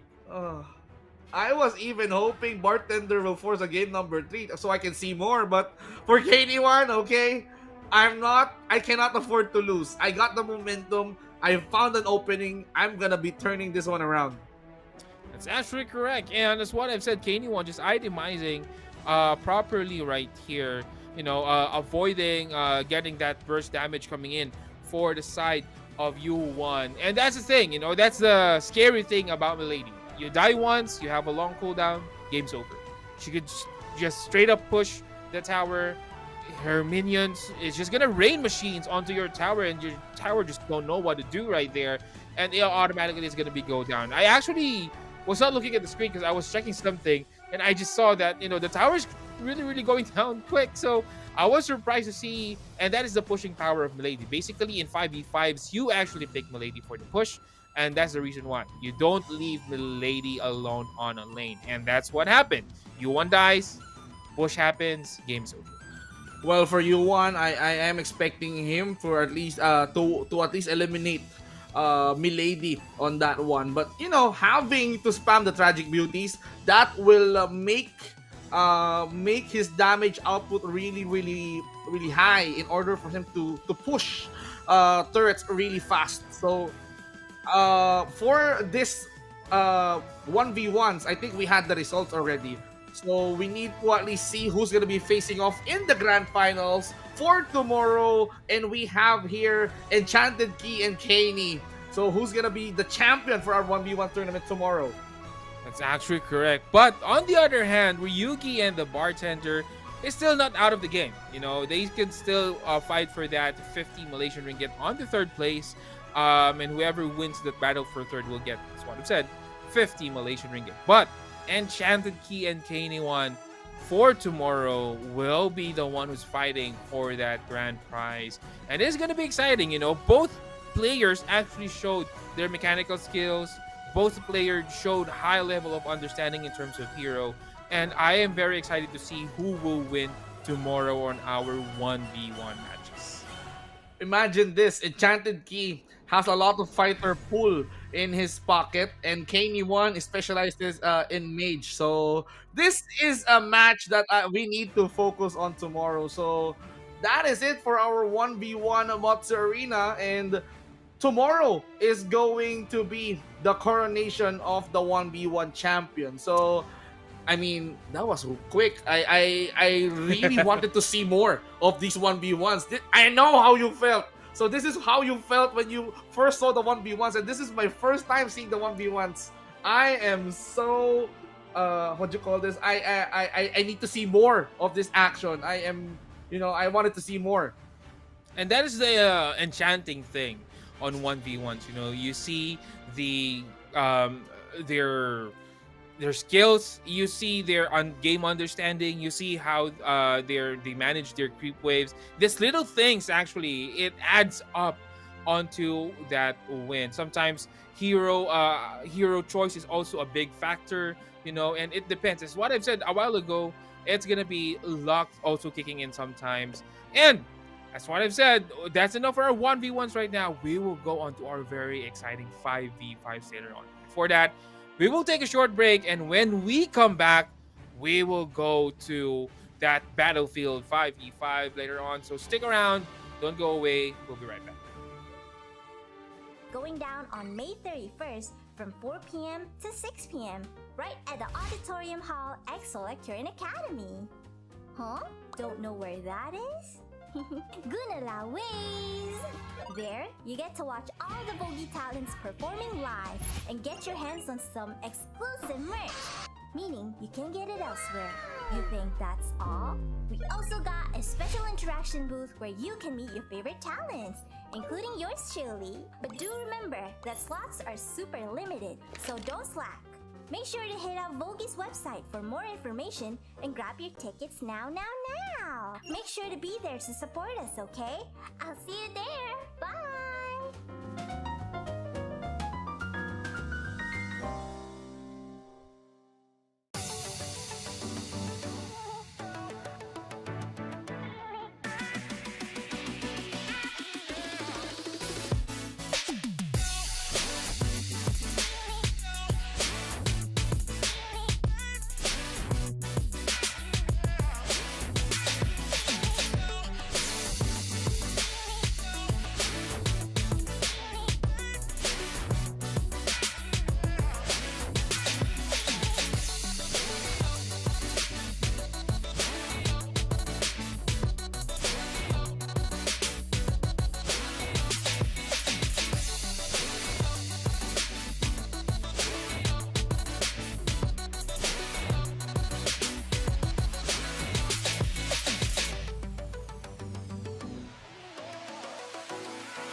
Are you even ready? Cause Vogue Mini Tour 2025 is landing on 31st May from 4 p.m. to 6 p.m. Luna and the Vogue girlies will be there, probably yelling or singing or both. So there are two types of tickets. Standard if you're chill, and gold if you're feeling like, hey, I wanna see my Oshi so close. I wanna be on stage and interact. So, oh, one more thing. If you actually wanna meet me and talk to me one-to-one, you can grab a slot at a special interaction booth too. But it's super limited, so act fast. Anyway, mark your calendar and bring a loudest woo! Because this time around, we have light stick too. Yes, so I better see you there, okay? Okay, that's all. I'm gonna go practice and make you proud. See you in KL.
Anyone here in Kuala Lumpur at the end of May?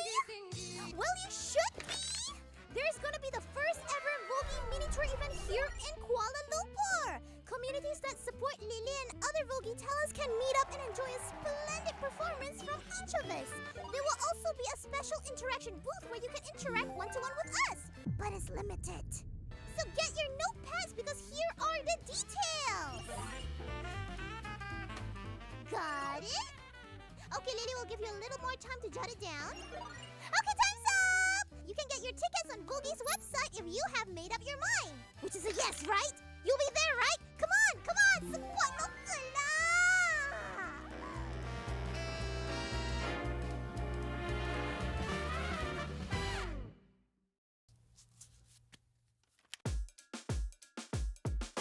Pop, pop, pop, pop, pop, pop, julep. Pop, pop, pop, pop, pop, pop, julep. Pop, pop, pop, pop, pop, pop, julep. Pop, pop, pop, pop, pop, pop. Woo!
Hey, hey ho! Have you heard about the upcoming Vogue Mini Tour happening in KL?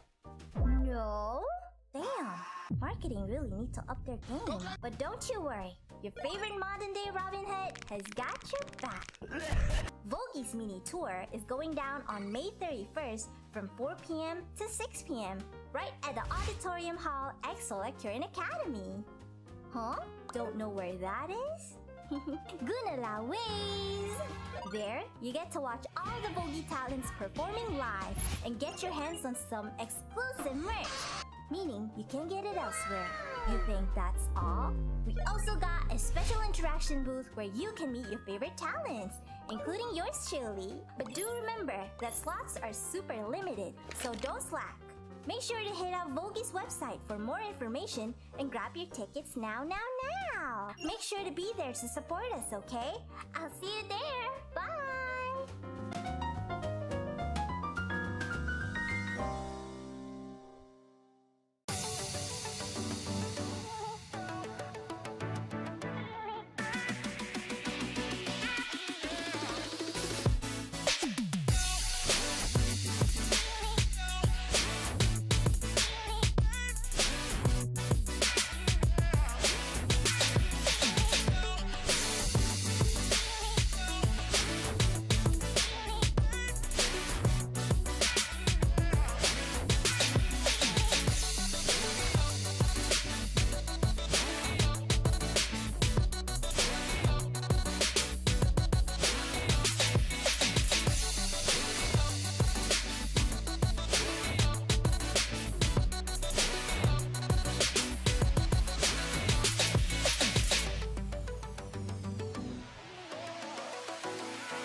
Hello, KL! Are you even ready?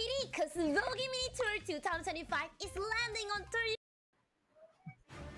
1v1s may be done, but the 5v5 is just getting started here on our 5th season on the Clash OnAir Cup. Vince G and Graham will be with you on the semi-final series, and my guy, I mean, we've seen those 1v1s. It's now time to transition back into what we are usually seeing in the tournaments. It's actually right. And as for me, you know, as casters, I'm trying to wire back my brain to cast 5v5 again. But speaking of wiring, you can see right now Yamaha here is actually giving out or discounts on this one. So this is brought to you by Yamaha's AG series, crafted for serious gamers and streamers who demand immersive and pro level audio. So if you are interested, maybe you are trying to think about having a streaming career like us, maybe shoutcasting career, this is the perfect time for you to get this perfect mic from Yamaha. So you just simply need to scan that QR code and you will get exclusive discounts on this mics. You need to hurry up because this is only up until May 31st, 2025. Wow, this will definitely help, you know, with their shoutcasting careers. I mean, Yeah. if they wanted to at least use that as comms, I mean, your teammates will hear you loud and clear. I mean, Exactly. with clarity, so you can talk with clarity with this Yamaha microphone. So don't miss out with the CG series. It's now on sale. So with the QR code that's shown earlier, you know, get your chance to at least get a hand on those wonderful microphones. But talking about the brackets of the 5v5, so let's see our top 4. So for our top 4, it's gonna be Uber Allies and Who Die Who Useless, and then we have Semper, Parato Secret, and Fortune, which will be our first series to cover for this 5v5. That's actually correct. And I'm quite interested. That's what I've said. Personally, I've been casting Clash of Royale Cup for like 3 seasons right now. These are new names, Vince. You have been casting Clash of Royale for since season 1. So you would know that these are new names that we usually don't see here, or we are different from what we are seeing from the recent months, from the recent seasons. Yeah, there's a lot of new names. So, I mean, props or shout out to Clash on Air Cup because ever since the beginning, ever since the start of the Clash on Air Cup, this had been the standard grassroots tournament for those teams that is making a name for themselves in the Honor of Kings pro scene, and not just making a name, it's all about getting this prize pool wherein the champion will be getting 300 Malaysian ringgit. So it's not over for the first runner-up because they will be getting 200, and of course for the third place, which if they lose to the semifinals, they have to fight for this 100 Malaysian ringgit at stake. Still, up to the third place, you are still a winner. So out of these 4 teams that we have, only one will be dropping down out of this prizes that we have on our screen right now. That's why we have said, it's very, very interesting right now. The recent rise of HOK globally gives a lot of varieties in terms of the meta, in terms of how the game is being played. And if you guys want to be updated on how the pros work, how the pros draft, how the pros play the game, you can just simply scan the QR code. We have our community right here. We're in our community. Includes a lot of pro players right now, a lot of coaches right now. So if you guys maybe want to ask questions, how you play the game, or maybe have a chance to talk to them, maybe get absorbed into a team, maybe play Clash on Air Cup next season, this is your chance. Scan the QR code right now and join our community. Well, if I were you, I'm gonna be getting my phone and then I'm gonna be scanning this QR. I'm gonna be joining the fun. I'm gonna be joining the conversation. So in order for me, as you've said, to be a part of a team, to find some scrims, or to at least find a friend, here, you have to join the community. So if you don't want to miss out on any happenings related to Clash on Air Cup, well, this community is for you. And anytime soon, we'll be starting the 5v5. So our first series, as we've said earlier, it's gonna be between Fortune and Semper Parato Secret. So interesting enough, both of these teams had never lost a single match. So they won on a 2-0 fashion, and this time around, one of them will be stepping up on that grand final spot. So one of them needs to lose. Exactly. So this might be the pain of the first loss for either of the teams right here, series-wise, because as what you've said, Vinci, both teams have not dropped, well, not even a game. They haven't dropped a game for the previous. I'm looking at the bracket right now, and as SG, as Equinox, which we are actually seeing from the previous season, Fortune actually go 2-0 right here against SG Equinox. So this is interesting to see how they will play right now. I am personally very excited about the draft, on how they will be drafting right here. And right now, Semper Parato Secret versus Fortune. The draft is now on the board. We will see the first few bans. I am expecting a Jing ban head on right here, because Jing is just very, very broken right now with the rework recently. But it seems that Fortune and Semper Parato Secret have a different thing on their mind, so they're gonna ban this Dharma, and then Maestro Nuin and Arlie ban. Okay, so both of these teams, Semper Parato Secret and Fortune, hails from Indonesia. So I think they're playing with an Indonesia meta, even though they're in the global region. But of course, let's see how the pros think in Indonesia. So when it comes to their pro league right now in Indonesia, I mean, one of those heroes that is popularly in demand was the Arlie. So currently rank 4 as the hero that is most banned and the most picked one. So for Semper, they're avoiding that Arlie. So they know the capability of this marksman, and that's why they're removing it from the play. And I was about to mention the Long, the number 1 pick from the Indonesian region. Long is gonna be the key to victory here. Actually, Long, this is quite, how I would say it, a risky pick. I think they just want to lock in on their, comfort hero story, but at the same time, so I was about to say Mayin counters Long very, very heavily with that lockdown plus the burst damage that Mayin can provide. Another thing is Zhang Fei on Bridal Outburst. I think Semper Prado Secret needs to actually ban a Yishin right here. The tricky thing is Infinite Vastness. Oh, they actually picked Yishin just to avoid Fortune picking that hero for themselves, because we know Yishin and Zhang Fei combo is very, very strong.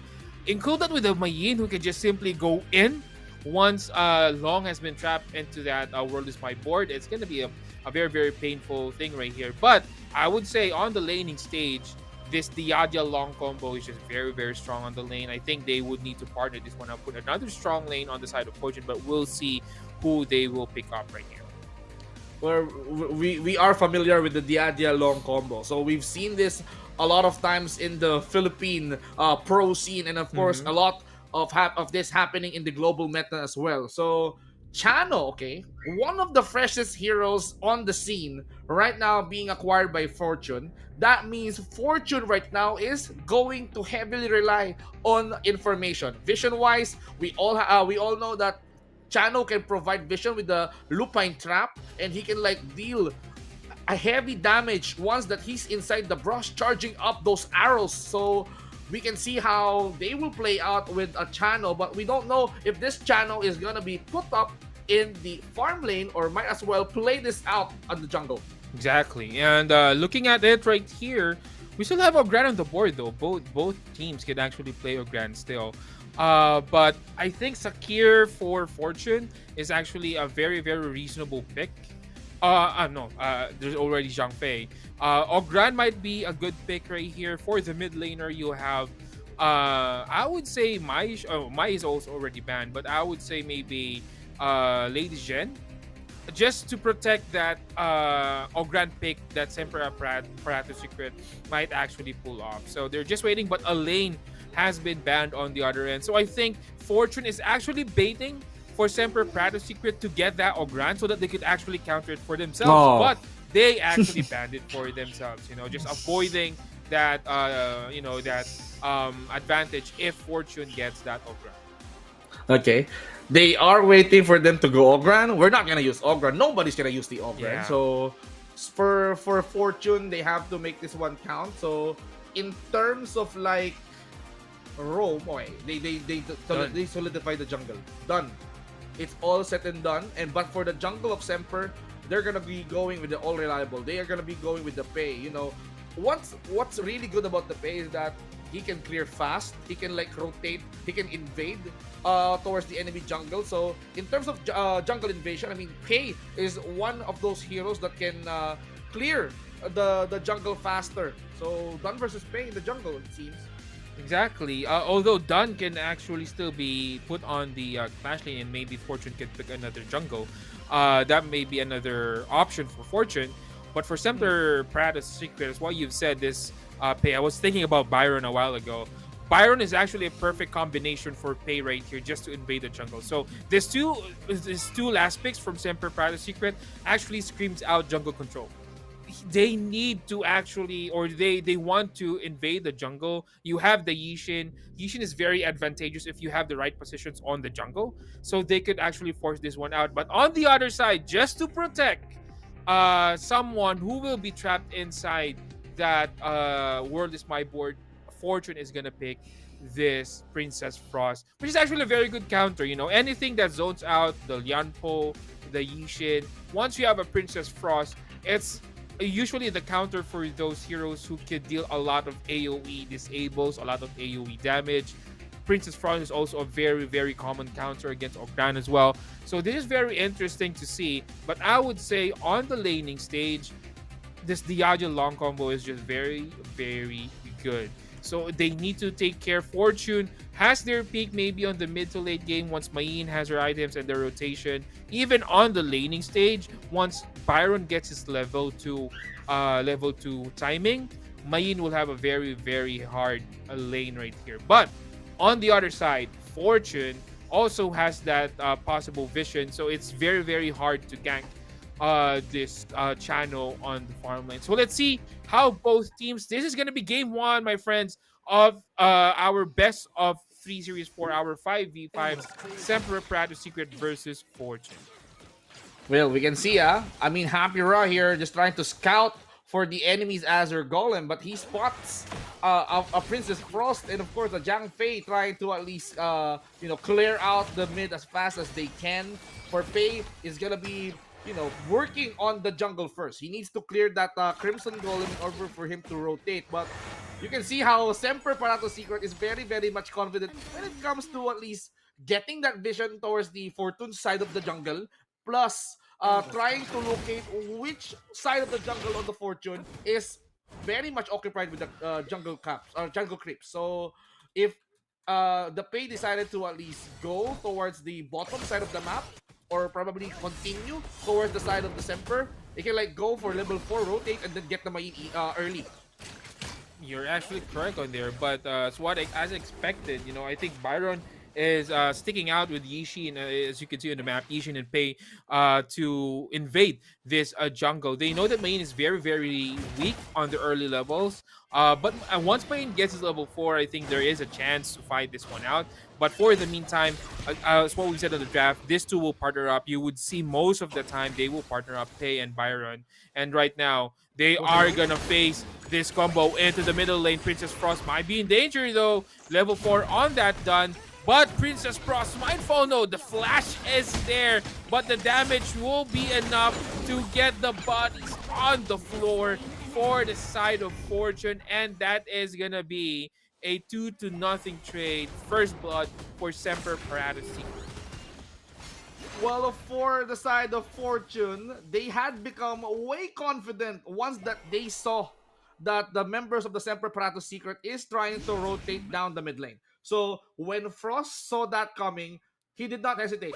XTZ, we need you down there. We need to at least get a couple of kills. You're still level 4, you're tanky enough, and then convert that. Wind Slash, Unruly Blade, and then, convert that into your first double kill. And now we can see the Princess Frost and the Mayin working together to at least get their third kill. This is actually a very good combo as well. Not to undermine the power that Princess Frost and Mayin had. Princess Frost has a lot of burst potential, has control, same as Mayin. So once one of the skills that Princess Frost control lands on you, Mayin will immediately follow up. And right now, the teleportation control is on the hands of the side of Fortune. It's gonna be the 3-minute mark, so you would see both teams right now trying to position around the Tyrant area, just to make sure that they have this Tyrant control on the 4th minute. You can see Dun, Mayin. This is where the teleport will take effect. We might have a fight on the top lane, on the Clash lane, so that someone or who wins that fight will actually TP down to the bot. Will have the numbers advantage right there. Let's see how this would pan out. For the side of Semper Paratus Secret, they just need to calm down. They just have to focus on Hapira getting those farms, and they still have Khalifa as the long. So as long as this Khalifa or this long is well protected, so they still have a chance to fight on par. It doesn't matter if Fortune get those early 3 kills. As long as Khalifa gets his farm up and running, they could have the advantage when it comes to mid to late game, and they have to at least protect this long at all costs. And that's where we can see that Mains is doing a pretty solid job, and right now he's leaving Long alone, and he's trying to at least participate in some team fights here that is involving this first Tyrant of the game. But Mayin just chose to not include herself onto this fight. Byron now with that burst control just on the right side, and now Mayin, as what I've said, the teleport is now being used. Mayin is in a bad position. They saw Mayin actually trying to teleport out, but I think this is a bait for Fortune to get that tower and get that first Tyrant. Also getting a kill on Long. This is kind of big. World is my board now being used. Zhang Fei being trapped, but that's one beefy guy, my friend. You're not gonna kill him. Unbridled Outburst will be forced out. Tier 2 tower is also in danger. This might be a fallout on the bottom lane, and this is dangerous for the side of Semper Paratus Secret.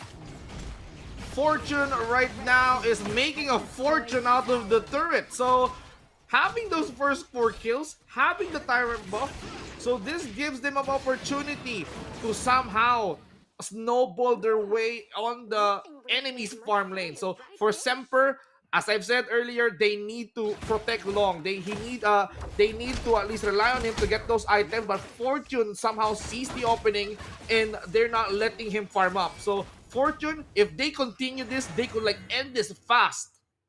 And Fortune right now reading the map very well. They know that Semper Paradoxic would try to get a tower possibly on the top lane, and that Overlord, if possible. Yishi now positioning himself, trying to find someone on that brush, but on the bottom lane, this Pei is... Oh, on the other side, Mayin will fall down though, but on the other hand, follow-up right there by Dun. Will there be enough damage? Byron might be in danger. He will try to run away. No follow-up, but on the top lane, this Team Fortune is still working out their charm on the top. Gonna get that tier 1 tower, possibly a tier 2. Long is alone to defend on the top lane. Nice map rotation coming in for Fortune. They force this battle at the bottom lane and then quickly get the tower on the top lane. And now it's time to fight back, says Semper Paratus Secret. They're trying to at least isolate Fortune. They're trying to at least calm them up a little bit. Fortune still wants to get some resources there. They wanted to get those Azure Golems into place. Semper Paratus Secret successfully fend them off, but Fortune, you cannot stop these guys from taking much bigger objectives like the Overlord. So this will be giving them a hard time right now, and Ning's channel is providing way too much vision. Exactly, and on the other hand, Pei just falling down on the bottom lane. Bottom lane is all Fortune. You can see the Fortune's name all over bottom lane. They have the control on that one. They have the control on the half of the map. Actually, they have the control on the left side jungle as well. So which means that this might be a tier 1 falling down on the middle lane and possibly a tier 2 on the top lane as well. Very good map control coming in for Fortune, but a fight will ensue on the middle lane. They cannot kill this Dun. Fortune is just choking out Semper Paratus feet out of the map and maybe out of the first game of our series. There goes her Unbridled Outburst. They will try to fight this one out, but again, Semper Paratus Secret can't find that proper initiation, can't find that proper damage to start off a good fight. With this kind of map control that Fortune has, even Semper Paratus Secret is having a pretty much hard time into fighting back up against the Fortune. So the only thing that Semper Paratus Secret needs to do is to wait for at least one member of Fortune to pick off, and then from there try to at least escalate the situation, try to play more defensive, and then wait for those heroes like Pei and Khalifa to farm up. But how can they farm up if the pressure is like this? Nice vision, jungle control, jungle vision coming in for the side of Fortune. As what I've said, it seems that Fortune has a very good understanding on how you would actually manage your lanes and manage your jungle. And that's what Fortune is doing out right now. 6-1, there's not much kills on the board. It's really not SAM1, or this is not really the game we're in. You would see a lot of kills, but it's all on the mechanic, it's all on the technique. And Fortune not only removing the map right here, or choking out Semper Paratus Secret out of the map, but they're also choking out the resources for Semper Paratus Secret. You would see the gold lead, almost a 6k gold lead. This is very big for a 9-minute mark gold. Well, all of the Fortune's heroes has a really powerful pushing capability, especially Ning. Look at the amount of damage when he tries the soaring signal, plus when he used the leader stance. This will somehow scramble Semper Paratus Secret even with the Yi Xing's ulti. So it's really hard once that Aluka or this Jiang Fei decided to go berserk with the ult. So this is really troublesome for Semper to find an opening. That's actually correct. And right now, 2 tier 3 towers down for the side of Fortune. They will try to go back right now. Again, deny some of the resources for Semper Paratus Secret and maybe push that top tower finally. This is very hard. Semper Paratus Secret, I would say, they would need to group up right now. It's about time that they would need to fight. They have a little bit of an advantage. Maybe get a good roll. This is my board coming in for Anna right here. But again, easier said than done. It's going to be hard. And right now, this is going to be a tyrant fight. This might be a chance, you know. Semper Paratus Secret is outnumbered. They need to move as quickly as possible. But they are a little bit late. Unbridled Outburst into that world is my board. who is the victim right here. No one is falling down yet for both teams, but Fortune will push onto their base. And here comes that damage. Zhang Fei now coming in, killing 2 in the process. Make it 3 down for the side of Fortune. And it's gonna be Pei and Long who will be holding the base for their team. Fortune is now knocking on the secret doors. And this time around, they will show no mercy as they take this game number 1. Fortune is now on a match point, 1 win away from the grand finals. Wow, as fast as that, Vince G, you know, Fortune just capitalizing on Semper's mistake right here. I'm not saying that Semper is not a good team. It's just that for what we are seeing right now on game 1, Fortune has a better understanding on how to choke out the map, choke out the resources for the side of Semper. We have discussed early on to the draft, you have the Pei Byron combination. We can see that they actually played it right. They are trying to invade the jungle, they're trying to invade, but it seems that after that first 2 kills that Semper had, or first 2 deaths that Semper had, you know, the Byron Pei combination falling down, it seems that they were afraid. You know, they actually tried to back up. Oh wait, we need to farm a little bit right here. We need to, we need to get back onto our game. Maybe get back to the lane. Maybe get a farm. But the thing is, that is not how Semper's draft is designed to. It's designed to be active. You know, you have Byron, you have Pei. Those 2, even your mid laner, if only Yishin had actually found a good catch right here on the World is My Board, that could have been a different way or different game for the side of Semper.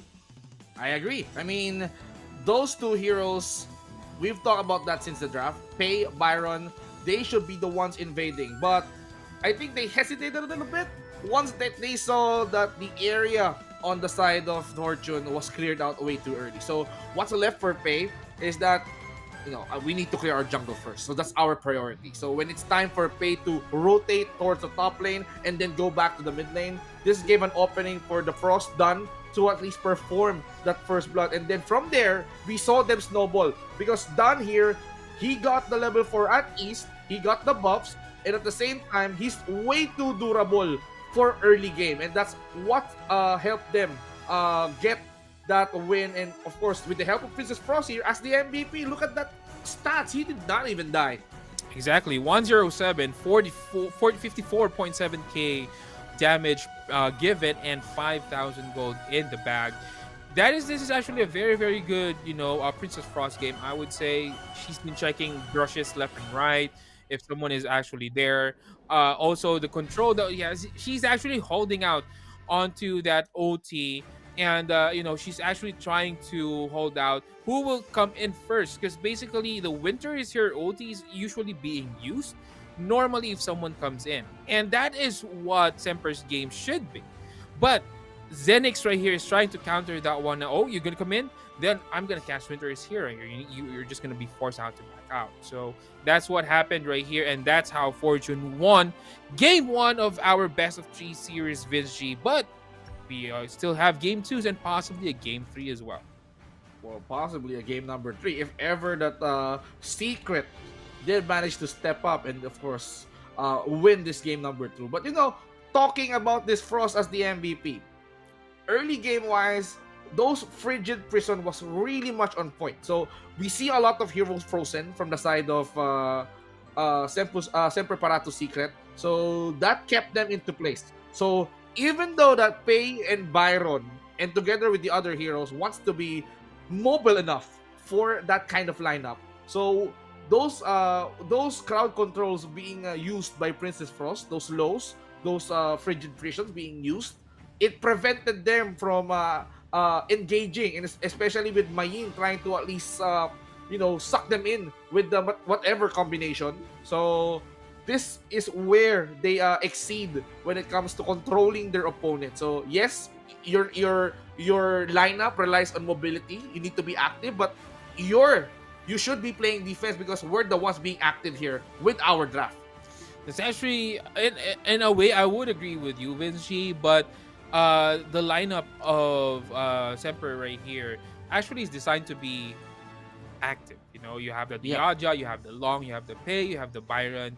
You have the Yixing. I think the condition right here, if only Yixing could actually get a good World Spy board, they have better team fight, I would say. Byron is tanky. Pei can just burst down on the back lanes, and I think he should be the one doing that.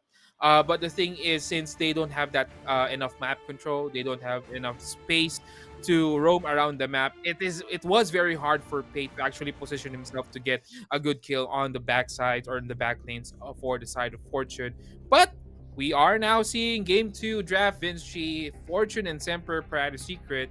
They need to pick the pace up right here for Semper Parade Secret, and they're gonna ban the Zhang Fei immediately for Fortune. They don't want much more crowd control for the side of Fortune. So let's see how this would pan out. Agree. I mean, since we're talking about global bans and picks here. I mean, you don't want these heroes that we used to win in our first game to be used by your opponents. So this might be giving them a chance to at least turn the tides around. So talking about crowd controls, talking about shield, Zhang Fei is really, really much that guy to protect your cores at all costs. So with the impact of Zhang Fei being utilized by the Fortune in the first game, so I think they know they do not know how to handle Zhang Fei once that they've encountered that on the enemy side. But my Shiranui will not be coming into play. This means I'm just waiting for one hero. I'm just waiting for that Arlie ban. And if this Arlie did not get banned, I think Fortune can snatch this first pick. Exactly. Arlie Diadia, I would say, is actually a very good combination just to secure that safe lane combination, just to make sure that they have a better safe lane. Dharma, again, being banned by Semper Paratus. That's why I said Fortune will be picking up this Arlie. Durenji might be an option for Semper Paratus Secret. A very common counter, I would say, but to some extent, it's really not a counter to Arlie. I think, I wouldn't say counter, but the best hero to deal with Arlie in this patch or in this, hero pool that we have right now is really Durenji. So that's the only, I would say, the only, like the second best hero to deal. There's really no best hero, but if you would pick out someone who would face Arlie, it's going to be Durenji. But it's going to be a Doya and a Gun and Mo. Now, Gun and Mo is a very conditional hero.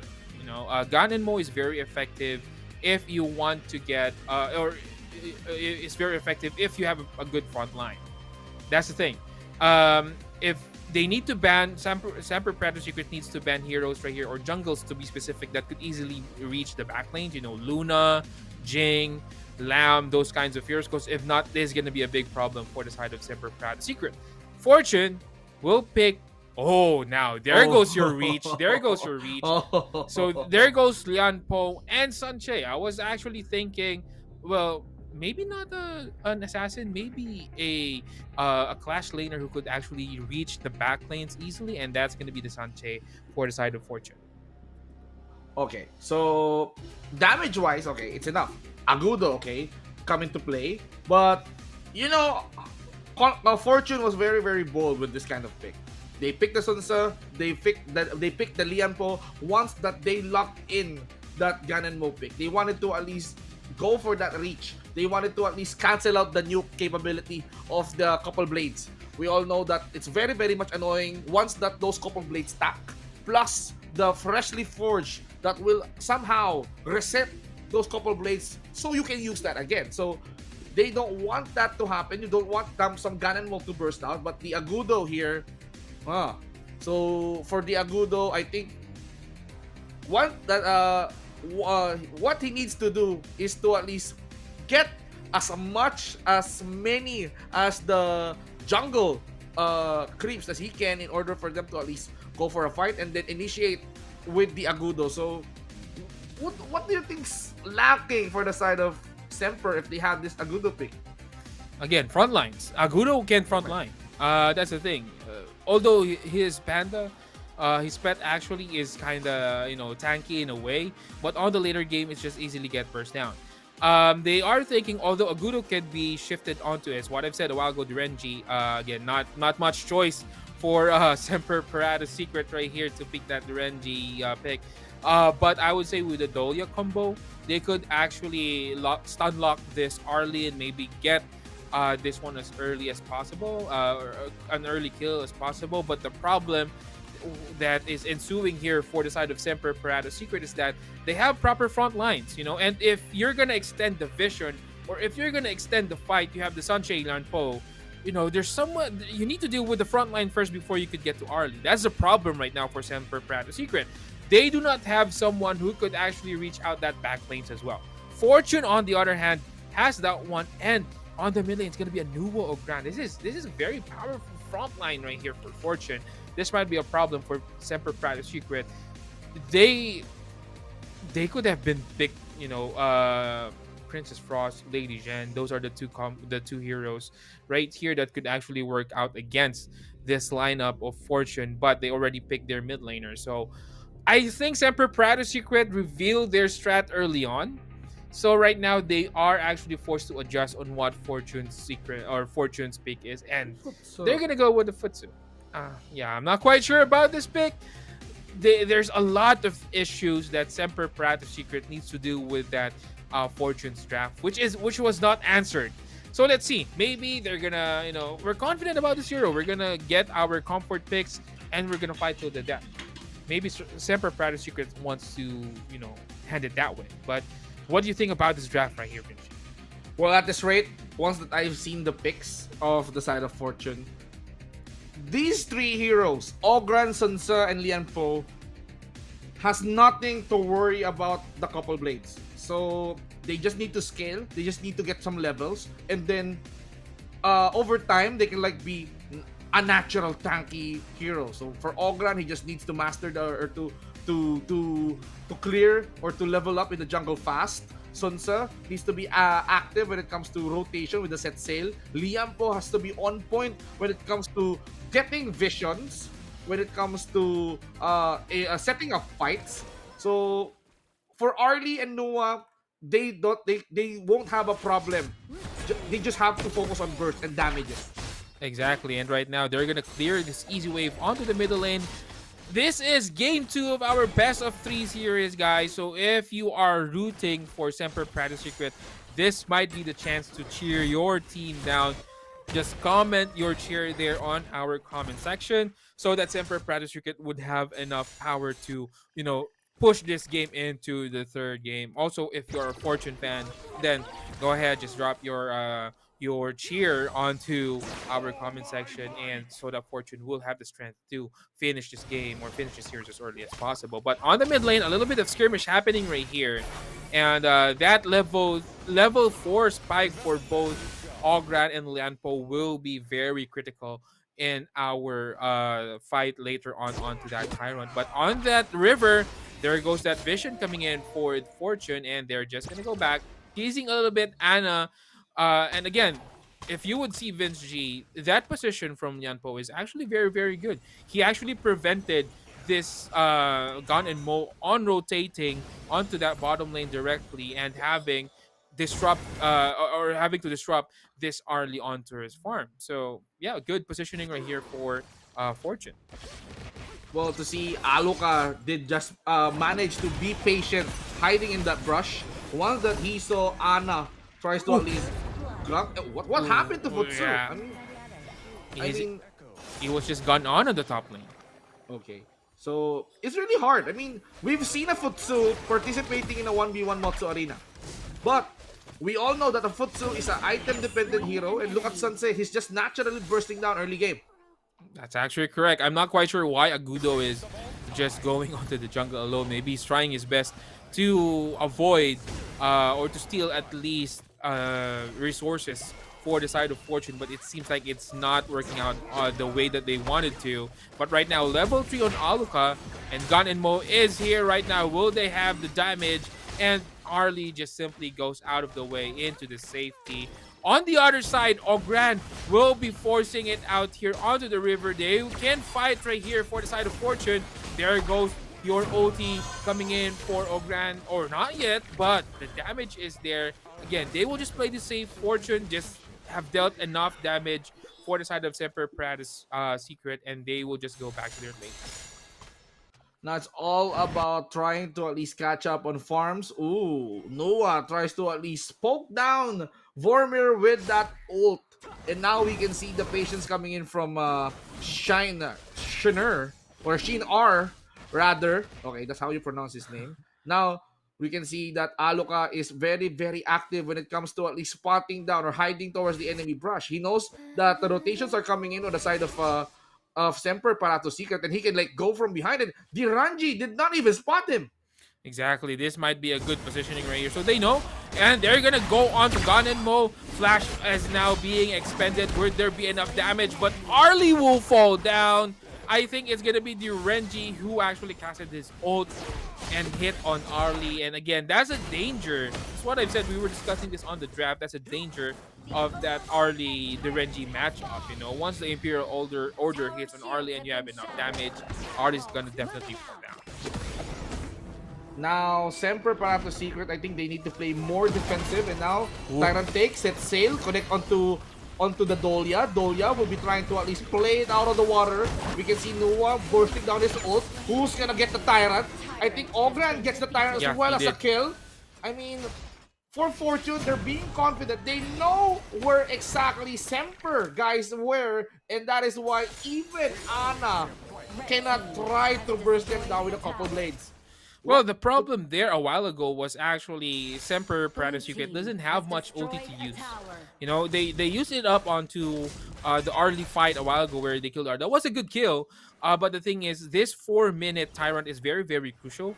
So they need to fight this one out. And Fortune, knowing that they have already used some of their ultis and some of their cooldowns expended onto the previous fight, set sail has been used. Let's dive in. They don't have the proper skills, and we're gonna steal this Tyrant, which happened basically. And Fortune had a good plan right there to deal with that Tyrant part, and they actually has been successful on getting the Tyrant here. Now, Semper lost that Tyrant, but they cannot afford to lose this Overlord. So they're doing the maximum efforts just to at least fend off the members of Fortune. I mean, Sunse even checking out if there's some members from the Semper trying to at least get this Overlord, but the fights are starting at mid. And now we can see Nuwa tries to at least descend towards the mid lane. Fortune cannot be stopped right now because they wanted to go ham. Yeah, and Setzel has been used though, but Shinar will fall down. They are now being chased down by the team members of Semper Parato Secret, but who will be the casualty? There won't be any casualty other than Shinar right here.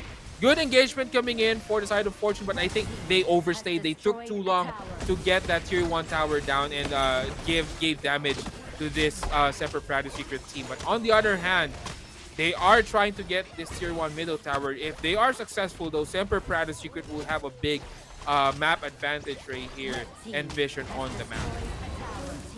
Fortune right now, they lost turrets. So I think for Vormir, we can like commend him for working behind the scenes. So he's the one responsible for taking down the turret on the top lane, and now somehow things had opened up on the mid lane, and now we can see Fortune jumping back on the battlegrounds once again, and now we can see the ultimate coming in from the Leon Poe, burst ram in, and then the Agudo cannot spin himself out of those trouble, and of course the ultimate coming in from the Ogran will slam him into the ground. Dolia will be the victim of that.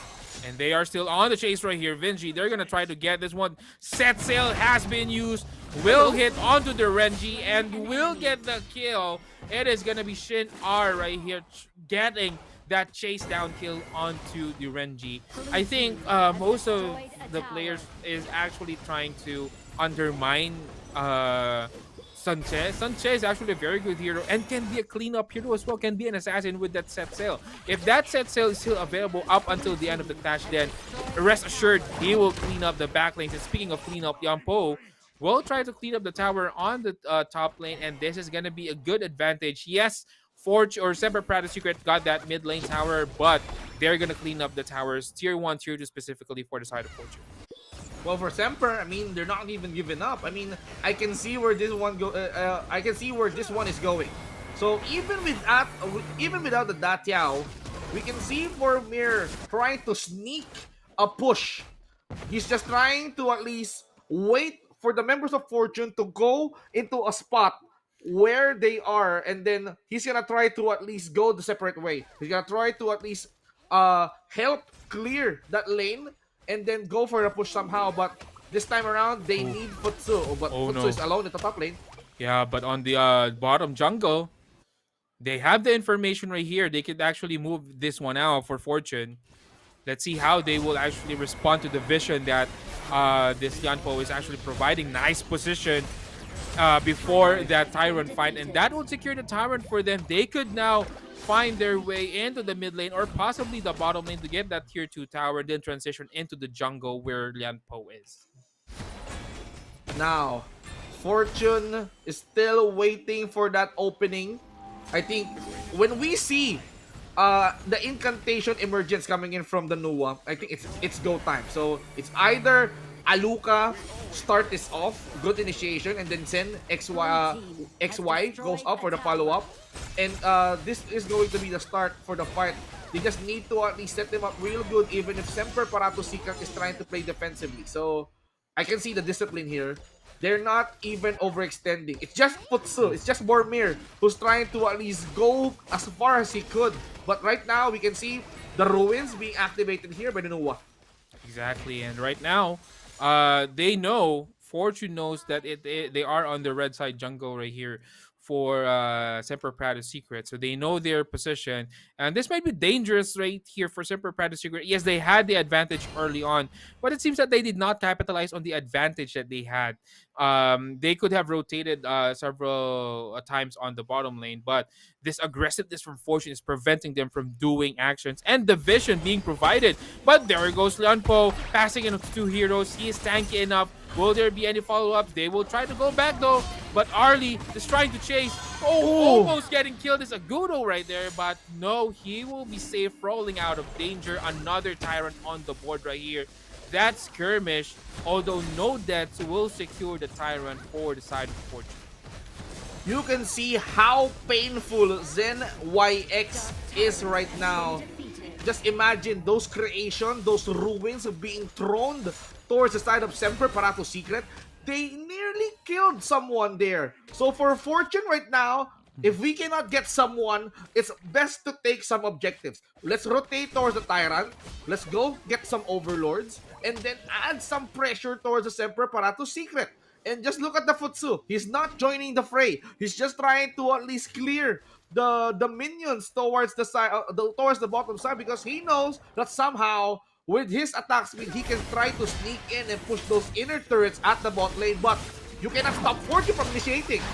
There goes Lianpo coming in with that jump, and will there be any follow-up? But on the other side, Lianpo might have overstayed right there. He will fall down. But again, still Fortune still has the advantage. The top lane is being pushed down, so they would need to defend. And this will give a chance for Fortune to respond into this foot. So set sail is still available, though. Destroyed is the tower, but to what avail? I think Futsu will be falling down as well, but that would give space right here for Semper Parato Secret to get that Overlord. Possibly ease out the pressure onto the lanes. Well, Formir cannot sneak for at least 20 seconds. So I think he has done his job, but still Fortune, they did manage to at least get one member for the Semper Parato Secret. So if this continues and Fortune lets Vormir create the space for Semper Parato Secret, we may see an upset. But look at the burst! And again, another burst coming in for the couple blades. So if Noah is capable of bursting down the members of the Semper, do not forget I have this couple blades. Exactly. That's the danger. But still, Doya being killed right here is still a big issue for Semper Parato Secret. They need numbers. They need to get the numbers, as many as they can. They have the vision right here. They know that Fortune is here, but the thing is, will there be enough? Oh, the damage coming in for Gon and Mo, but will there be enough? They will be chasing Arlie out of the base, but on the other hand, the rest of Fortune is just gonna go onto that river entrance from the left side, and that will ease out the pressure. But right now, if you would see the positioning coming in for the side of Fortune, Vince G, this is just superb positioning on the map. They will try to intercept this dragon, but they will still keep the vision right here. And oh, it's gonna be Nuwa getting killed. speaking of vision, it seems that Semper Prado Secret has the vision right there to get that Anua down. And I think they need to go back. Sanche, on the other hand, will work against Futsu on the bottom lane.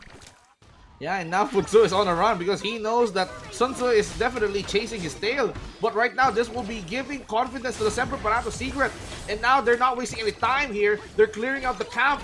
And this time around, they'll be clearing out this minion wave as well. Tries to at least knock on this inner turret on the top lane. And this will be pushed at ease with all those minions that Hapira has with the Agudo. So they're trying to knock on those turrets. And this will be giving them an opening from a lead that spiked into 6k. They reduced it to almost 3k. So Semper Parato Secret isn't giving up. Yeah, this is going to be a crucial tyrant right here.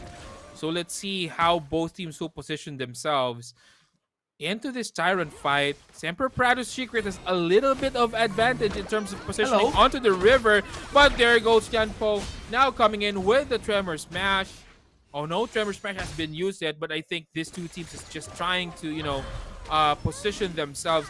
Fortune needs to get this tyrant as fast as they can, but Arlie will kill Doya very, very quick. And there goes the Tremor Smash being used onto 2. The damage is there coming in for the side of Fortune. They will try to clean up, kill this tyrant as fast as they can, and then respond on the bottom lane. Sanche immediately TPing onto the base to respond to Futsu.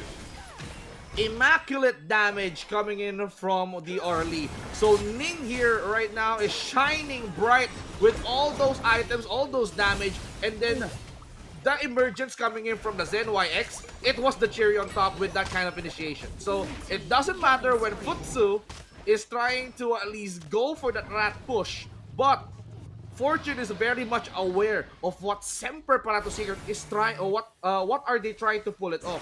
So Semper Parato Secret, they need to be more patient because the lead is somehow getting much higher for the side of Fortune. They with all those efforts that they did towards the mid game, they cannot afford to lose this Overlord. That's very correct. And they are actually teasing. They're actually forcing Semper Parato Secret to fight for this Overlord. But Agudo, on the other hand, taking a lot of damage coming in for Arlie. And Arlie, will he finish Agudo? No. But it's going to be Doya falling down as well. And there goes Semper Parato Secret scrambling for their lives. 3 down. And they are actually very good in positioning against this Overlord. Or this Overlord take coming in for Semper Parato Secret. Fortune knows that they need this Overlord badly. So after a team fight, they are trying to position themselves strategically all over that red jungle of Semper Parato Secret to avoid better positioning for the side of Semper Parato Secret. And finally, they're gonna get this Overlord for the side of Fortune. This will be the answer for Futsu, so they would have enough and ample time to respond to where Futsu will push. And there's going to be a very, very hard time coming in for the side of Semper Parato Secret. They need to defend properly right here. Okay, so for Ning right now, it seems like Ning doesn't want to die. I mean, he got a Destiny, he got Sage Sanctuary. He's really prepared. So if he managed to at least go in and make a misplay, at least he got some extra life. He got Destiny to at least nullify those deaths, and then he got the Sage Sanctuary just to at least give him an extra life. So for Fortune, it seems like they're willing to risk it all. They're willing to go all in just to let Ning maximize the damage. He even got the Sun Pool. So for Sunset to go in with a set sail, this means war. Oh, this is war. Definitely Vince G, and a war that will not last long. 3 down, 4 down for the side of Semper Parato Secret, including 2 towers and possibly the crystal as well. It's gonna be Futsu alone there onto his base, just crying in front of this crystal, and that's gonna be Fortune taking game 2 of our best of 3 series and taking this series as well. Fortune from Indonesia still keeping the win streak alive. As I've said earlier, on this matchup, even though they're unbeaten, one has to lose. And on that matter, Fortune proves that they're the unbeaten team and they will be going up on the grand finals. But the question is, are they gonna keep that streak alive? But they have to know which or who against UAPH or WDWU is going to face them. It's actually correct. Now, Fortune is just playing really, really good HOK right here. As what I've said, versus Semper Secret right here, it seems that they have the better understanding on how to rotate on the map, how to invade jungle, how to control the jungle. You know, these small things add up. And looking at how Fortune is actually playing, I am seeing a glimpse of how Chinese teams are playing, you know, which is very, very interesting to see. Slowly but surely, international teams or global teams are starting to adapt on the Chinese gameplay right here. And it is exciting for HOK specifically, because there might come a time and maybe, you know, one of these regions will dominate against Chinese teams. Right now, Chinese teams are very heavily dominating the scene, but MVP will be Ning onto that Arlie 3-1-8, 107k damage, and the gold is 15,000. Again, Ning just, you know, dashing in and out. Yes, she actually died, or Ning actually died early in the game with just that not fortunate, but with the lockdown that the Renji gave. But that's going to be the first and the last Ning's had. You know, from there on, it's going to be a snowball for this Arlie. Just check out the items of this Ning. I mean, as the MVP, getting Doomsday firsthand, that's the priority. You scale up to build up a lot of critical items. You even sold your boots to at least get a Daybreak, a Sun Pool, and then a Sage Sanctuary. He even sold the Destiny that he has earlier on. Once that he toggles that near-death experience, Ning suddenly changed his item, and then I can go for a much more heavier damage-centric item just to finish the game. But it can go better for Semper Parato Secret. We can see how this one goes.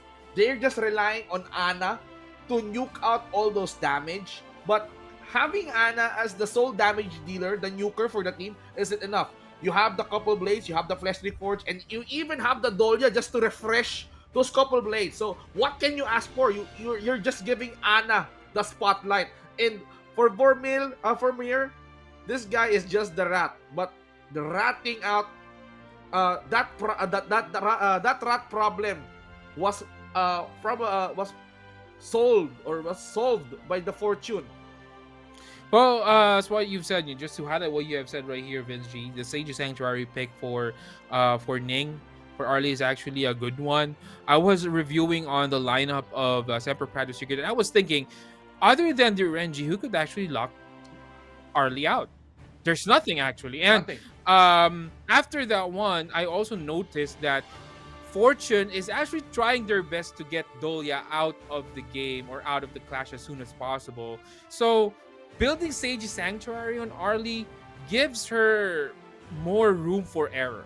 You know, they're actually trying to protect Arlie from, you know, diving in, getting stunned suddenly, and then getting killed. But them or him, Ning, building Sage Sanctuary, you know, the rest of the Fortune guys trying to get Doya as early as possible so that Doya cannot refresh this OT from the Renji and to add lockdown to Arlie. It's just very intuitive, you know. It's teams adjusting on the fly like this is just very, very good. You know, it's just how it shows the level of, you know, game knowledge and game intellect that this Fortune is.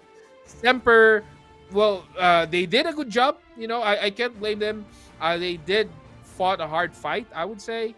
But I think right now Fortune has the better game knowledge, has the better execution, and that is why they will take this series on the bag. Fortune now on the line for our grand finals for tomorrow, and later on we will see, or we will check the second series of our 5v5s to know who will be our next contender for the championship for tomorrow.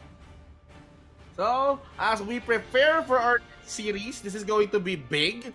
I mean, we are talking about UAPH up against Who Die Who Useless up next here on the Season 5 of the Clash OnAir Cup. So, Vince G and Graham, don't go anywhere. We will be right back. on some exclusive merch, meaning you can get it elsewhere. You think that's all? We also got a special interaction booth where you can meet your favorite talents, including yours truly. But do remember that slots are super limited, so don't slack. Make sure to hit up Vogi's website for more information and grab your tickets now. Make sure to be there to support us, okay? I'll see you there. Bye!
Hello, KL! Are you even ready? Cause Vogi Mini Tour 2025 is landing on 31st May from 4 p.m. to 6 p.m. Luna and the Vogi girlies will be there, probably yelling or singing or both. So there are two types of tickets. Standard if you're chill, and gold if you're feeling like, hey, I wanna see my Oshi so close. I wanna be on stage and interact.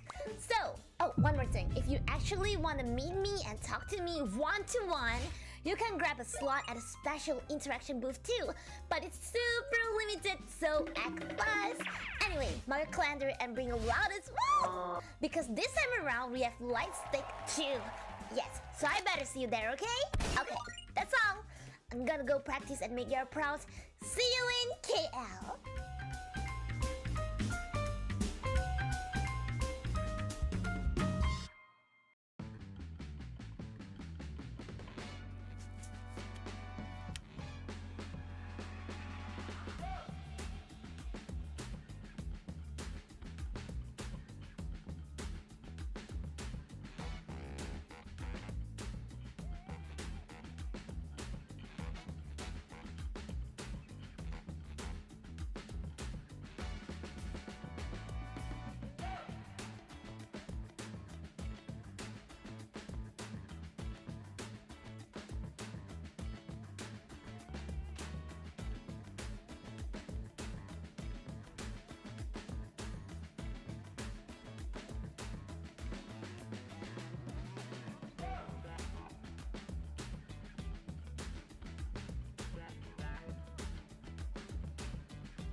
be a special interaction booth where you can interact one-to-one with us, but it's limited.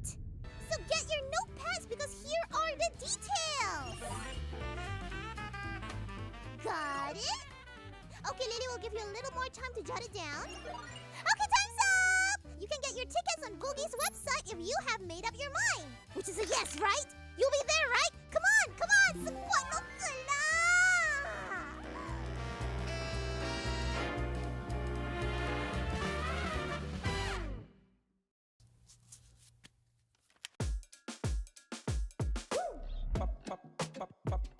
Julep, julep, julep,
Hey, hey ho! Have you heard about the upcoming Vogi mini tour happening in KL? No? Damn! Marketing really need to up their game. But don't you worry, your favorite modern day Robin Hood has got your back. Vogi's mini tour is going down on May 31st from 4 p.m. to 6 p.m. right at the Auditorium Hall EXO at Current Academy. Huh? Don't know where that is? Gunala Ways! There, you get to watch all the Vogi talents performing live and get your hands on some exclusive merch, meaning you can't get it elsewhere. You think that's all? We also got a special interaction booth where you can meet your favorite talents, including yours truly. But do remember that slots are super limited, so don't slack. Make sure to hit up Vogi's website for more information and grab your tickets now. Make sure to be there to support us, okay? I'll see you there. Bye!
Hello, KL! Are you even ready? cause Vogue Mini Tour 2025 is landing on 31st May from 4 p.m. to 6 p.m.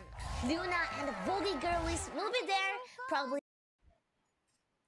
Fortune earned their slot on the grand finals, but the question is, who is going to be their opponent in the grand final? So, Vince G and Graham here, back at it again on the Clash OnAir Cup Season 5, and we have to witness our second semifinals between Uber Allies Philippines and Who Die Who Useless. So, Philippines versus China, Graham. This is definitely exciting.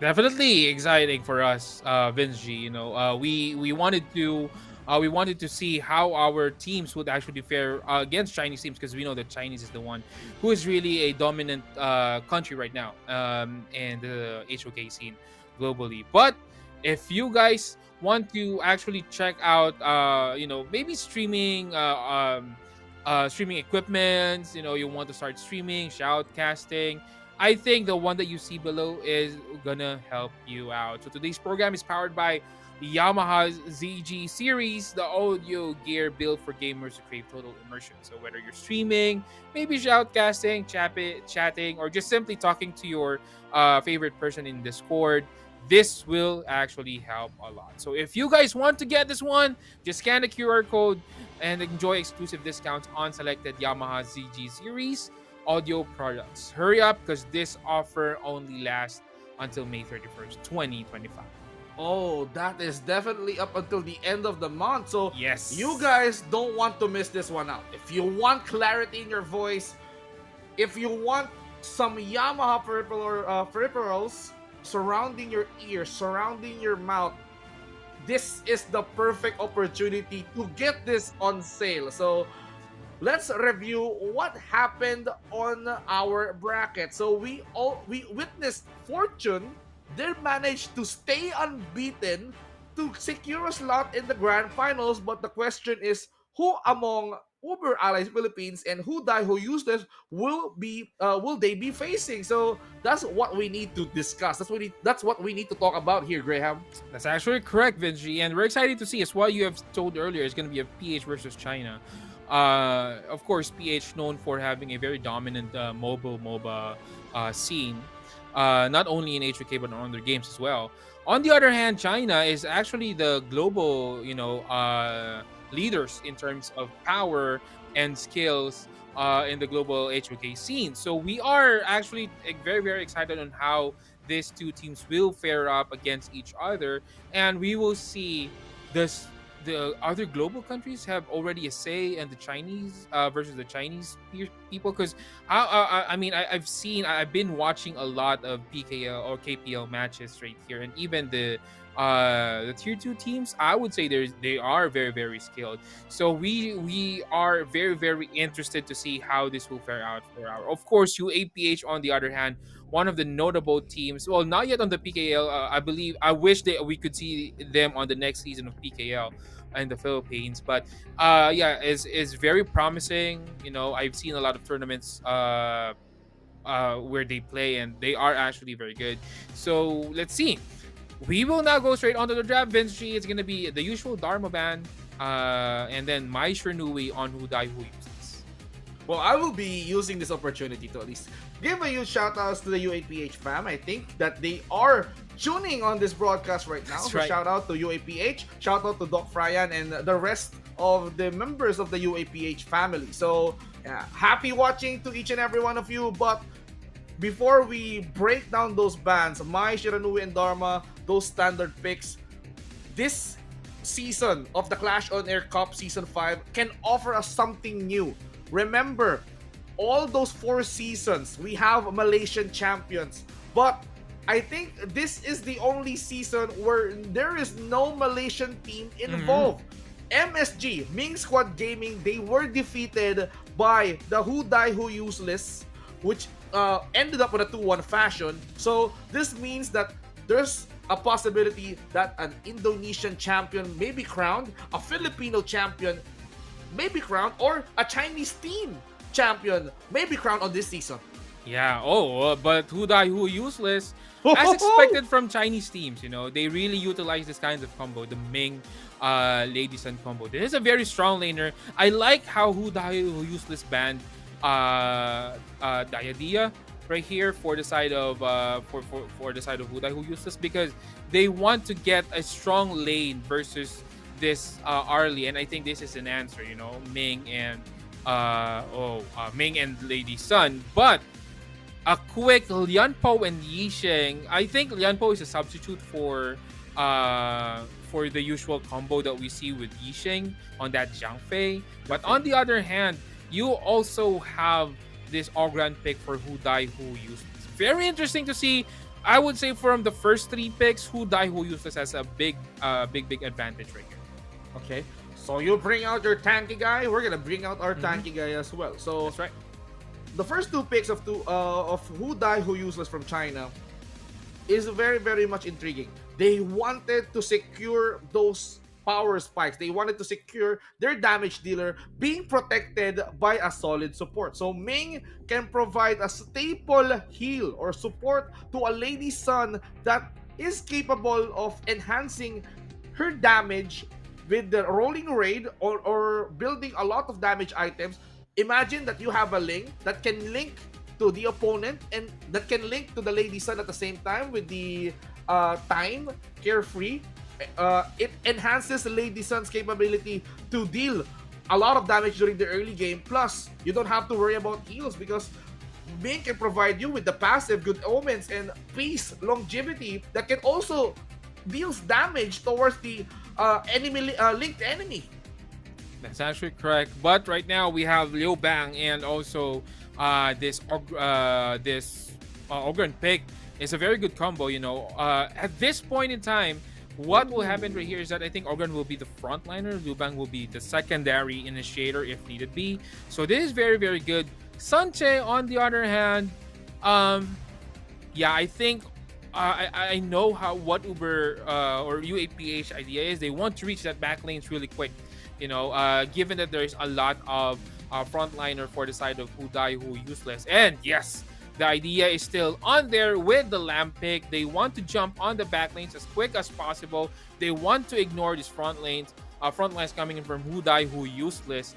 So they actually, who die, who useless, I would say Princess Frost or Lady Zhen is a very, very solid pick for who die, who useless, because Princess Frost is actually a good counter for those coming in, and also a good combo for Ogran also if he wants to front out.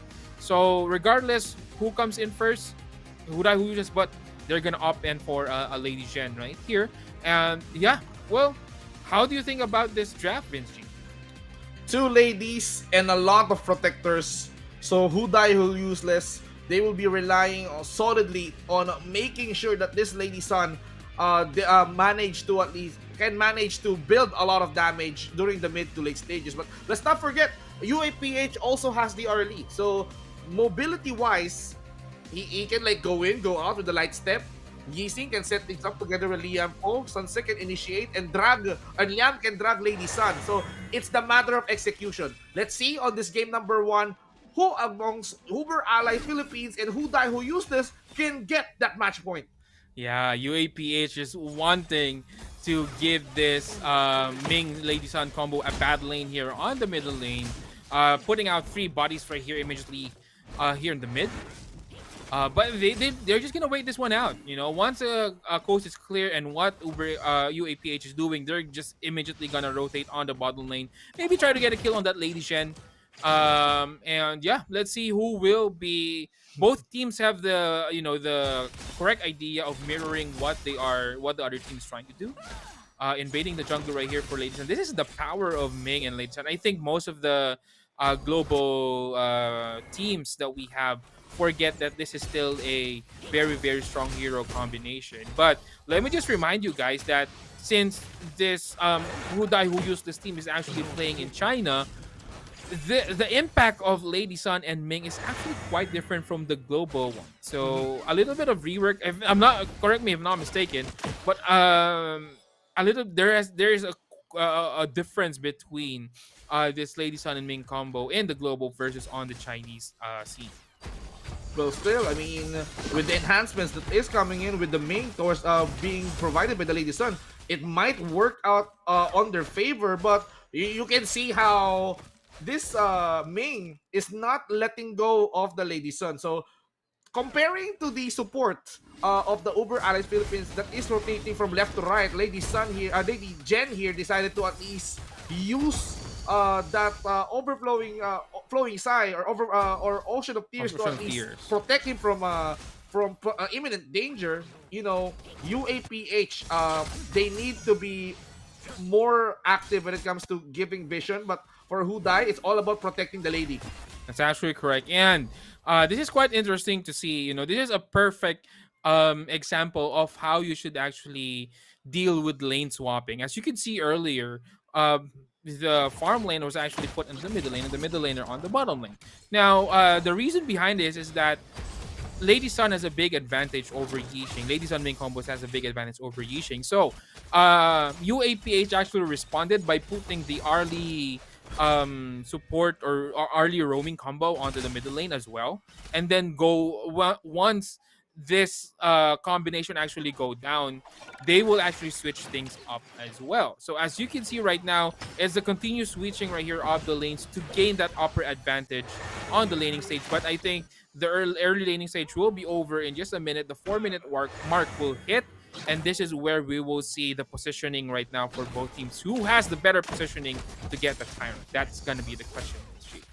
For Uber Allies Philippines, I must say that they're very, very active when it comes to getting some information. Vision-wise, they need to see where Who Die, Who Useless will rotate. Are they going to rotate towards the bot lane? Are they going to do top lane? So with the heroes positioning towards that brush, they're avoiding any potential danger, especially Arlie. Arlie needs that. And for Kusanagi as the Sun Tzu, yes, he may be durable, but when Who Die, Who Useless commits into ganking the top lane, I mean, Sun Tzu cannot even save himself if 3 members decided to at least go on ham like that. So mid lane is quite hot. Oh, but speaking of hot right here, yes, it is. Even though Lady Shen is on the board, there goes her Battlefield Command being used by Liu Bang, but it is just going to be a defensive one. In fact, he's just going to use it just to teleport quickly for this Tyrant fight. But Ogran and Liu Bang zoning out very, very good to avoid any reinforcements. But the crucial death kill coming in for Arlie, getting that crucial 4-minute Tyrant. And this is going to be bad for Who Die, Who Useless. UAPH just getting the trick out of their hat, getting the Tyrant kill. This is going to stop the aggression for Who Die, Who Useless.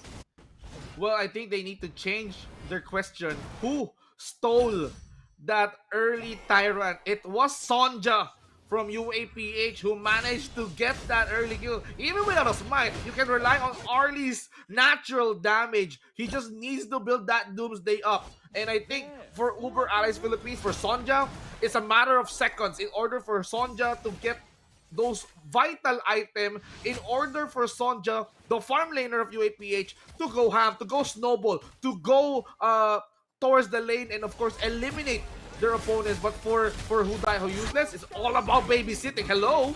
Yeah, but I think, this is just gonna be the usual roamer trying to get vision onto the enemy jungle. But unfortunately, the rest of the Who Die, Who Useless team is there. So that's gonna be a kill coming in for Who Die, Who Useless. Actually, that's the first kill. We are on the 5-minute mark, and for those guys watching there who are Filipino or watching Filipino HOK, you would know that at the 5-minute mark, this is a very low kill score. So Sunche will just go away, will actually maneuver properly, not hitting Ogran, and he will be safe, getting that tower damage, but will not enough to kill him.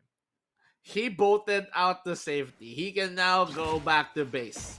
Just like that, Uber Allies Philippines avoided any further casualties. But having Raz TZ scouting the jungle of Who Die, Who Useless, that's quite risky. Yes, you might be getting some intel, but if the members of Who Die, Who Useless spots you, they will not show any remorse. They will eliminate you quickly. They have the Lady Gen to freeze you into place, and there's nowhere for you to go because of the damage output that the Lady Sun has, especially when he has that Ming. So for them, it's go time for the Arlie. Arlie will be using the light step just to at least distance themselves from potential danger. But even if they get the Arlie or not, it's all about poking down the turrets. And speaking of poking down the turrets on the top lane, this UAPH team actually got that tower on the tier 1 there. So they are actually positioning, they have a better position on the top lane.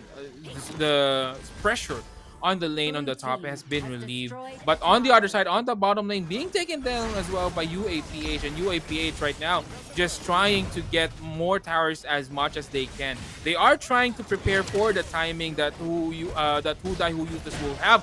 But there goes your Tremor Smash. Will not hit on anyone though. But the damage is enough. It's going to be Sunshine falling down on the top lane. And in the middle lane, Ogran chasing this Ishin. Will there be enough damage to kill him? But I think there won't. Wow, you can see the Ogren was very much committed into disabling the Yi Sing. Mid King somehow saved himself up, but the Ogren cannot save himself from Habibi, who decided to chase him, and then he pushes them out together with the rest of the members of the Uber Allies Philippines. They're doing so well, and this will be giving Sonja and the rest of the UAPH to get the clearance and secure this Overlord.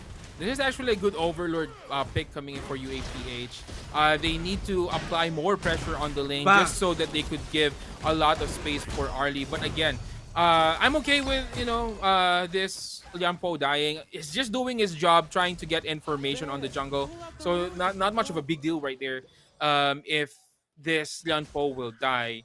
But on the other hand, UAPH just leading very good right here. 3k gold lead for on 8 minutes, and they are trying to attempt this Tyrant pickup here. This might be a very good advantage right there. The lane's pushing in with that Overlord buff and the Tyrant buff as well. It's gonna be big right here for UAPH.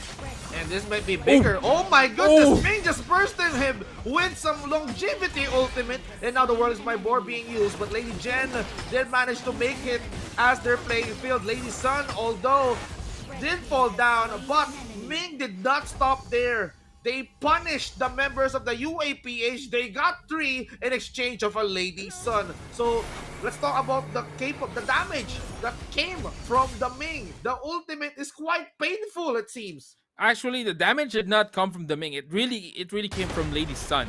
The burst damage coming in from Lady Sun. Ming was just the one who last hit or who got the kill. Final blow. But majority of the kill or majority of the damage came from that Lady Sun. And again, this is the power of the Lady Sun and Ming combo.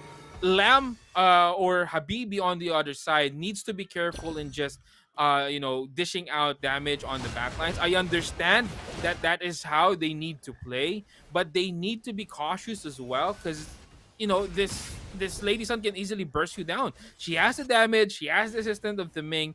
This is a very dangerous hill to climb on if you want to kill that Lady Sun as quick as possible.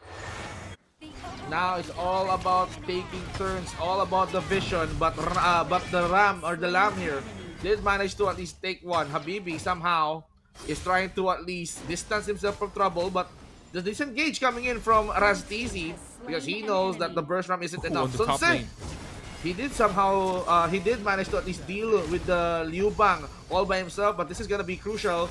The Shadow Tyrant will be taken by the Ogran thanks to the smite. Raztizi cannot position himself any further because he's being chased with the path of passing thanks to the Ogran. Well, who die who useless says not now. Not again. Not again. Because they were actually trying to pull the Tyrant outside or far from that wall, just in front or behind this red jungle. But on the other side, Ogran might be in danger. Again, Carl TC is trying to initiate, but on the middle lane, there's going to be a skirmish right here, and Yixing is taking a lot of damage in the burst damage. Coming in for the Lady Sun and Ming combo. They're still not done. They are chasing this Yanpo. The rest of UAPH is running away. And look at the damage on that tower. Even though with the protection, that is enough. Sunche, on the other hand, trying to redirect their attention to defend on the top lane, but this is not a good position for Sonche. But on the other Oh hand, my. Lamb will try now to go and end the save for this Lady Zhen. Will again, not a good initiation coming in for Habibi. Well, for Lamb, he was patient back there, but he did not realize that that's a Lady Zen. That the Lady Jen can use the Ocean of Tears just to at least protect himself up, and this gives the opportunity for the other members of Who Die Who Useless to deal the damage, to deal the blow for Habibi. So Habibi was the casualty of that war, and that also Kusanagi did not go back safely because he was caught by the other members. Who Die Who Useless, they said, you may be taking the early objectives, but this time around we're gonna be taking the shadow variants. Tyrant Overlord, it's gonna be ours. Well, this is their timing, to be honest. Who Die Who Useless has this timing. I would say Uber Alley Philippines has a lot of potential early game. But once Ogran got his items, once Lady Sun got his items, once Lady Zhen got his items, this is going to be a hard climb for Uber Ally Philippines. The only chance that they could actually work this one out is what they are doing. Uber Ally Philippines has the right idea, try to split the map for Who Die Who Useless and then get fights or pick up fights right here. We're in numbers advantage on the other side of UAPH. But given that the Tyrant or the Overlord push is now happening for Uber Ally Philippines, this is going to be hard to do.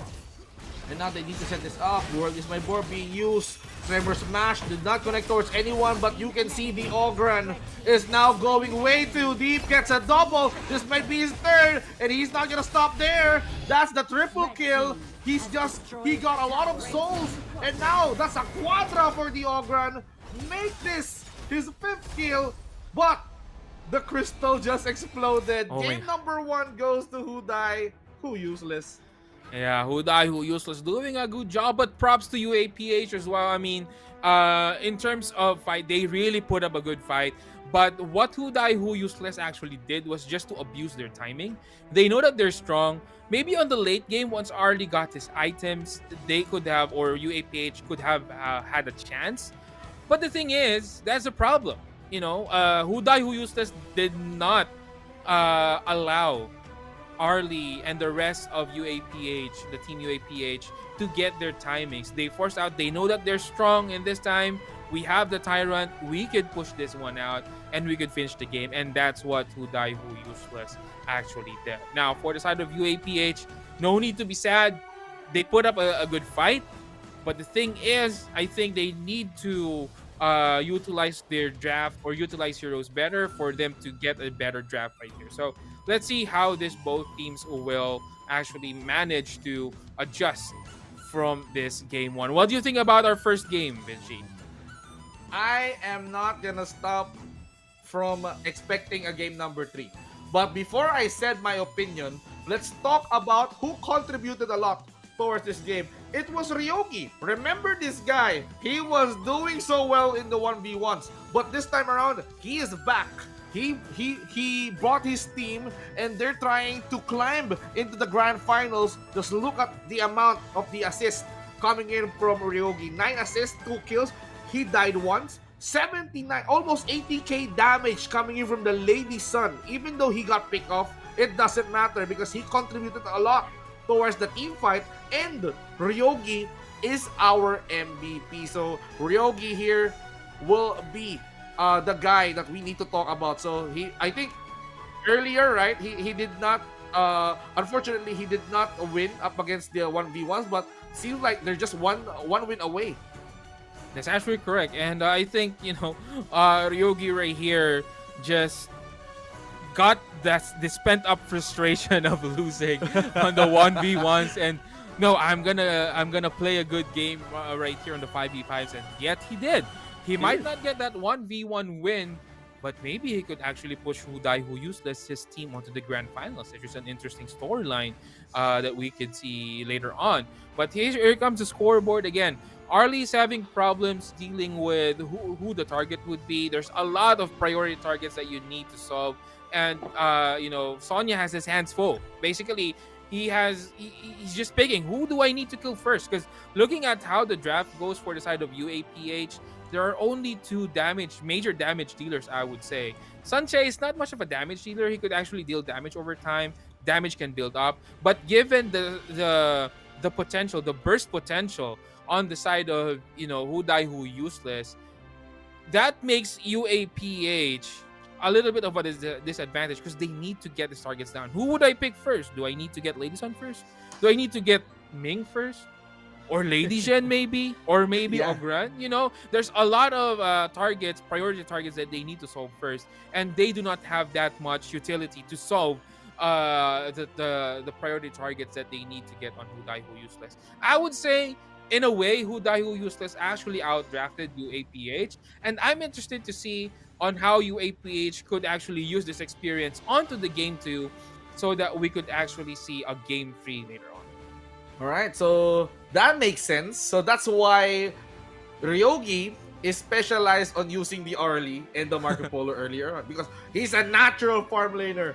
And Yeah. with that Lady Sun, he just needs his team in order for him to maximize his damage output. So we see how they work out, but for me, this series cannot go on scratch. So if we can observe the brackets, both of these teams suffered one loss in their round 2 matches. So Who Die Who Useless, yes, they won twice, but when they faced Ming Squad Gaming, they gave Who Die Who Useless their first defeat. Same with Uber Allies PH. So this game number 1 might not be their game, but when they learned their lesson, or once that they saw what they could possibly bring to the table, they could learn from that mistake and make their draft better. So I'm expecting a game number 3 on this series.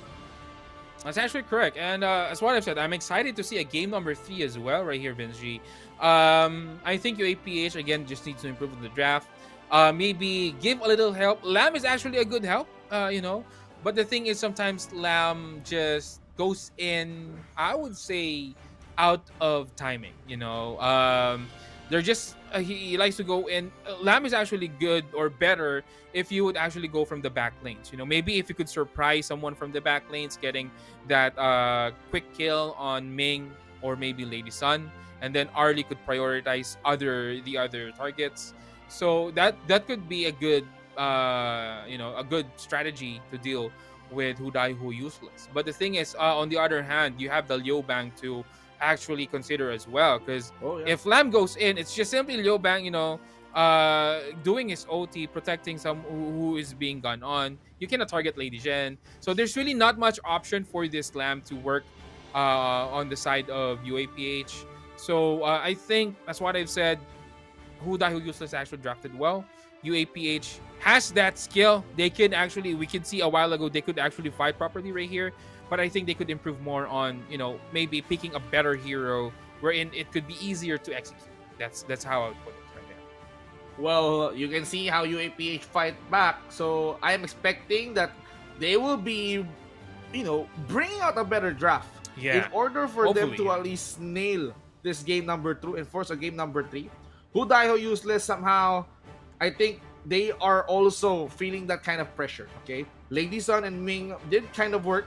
But if I am the UAPH, since there's no draft yet, I will not be giving the freedom for the Lady Sun earlier to pick the Arlie. So we've seen Sonja utilize the Arlie well, but if this Arlie goes to the hands of Who Die Who Useless, I think they still had that combination that can make the Arlie work as painful as they can. So let's see on how things will work out here on our second game.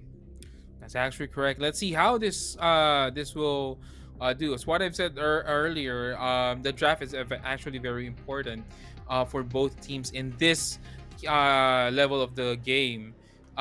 If Who Die Who Useless wins another game, they are going to be the one who's going to push through to the grand finals. Uber Ally Philippines, they need to hold off their ground and get that game to win in order to extend this one to a game 3. But UAPH immediately removing the Zhang Fei on the board, and so as the Diad.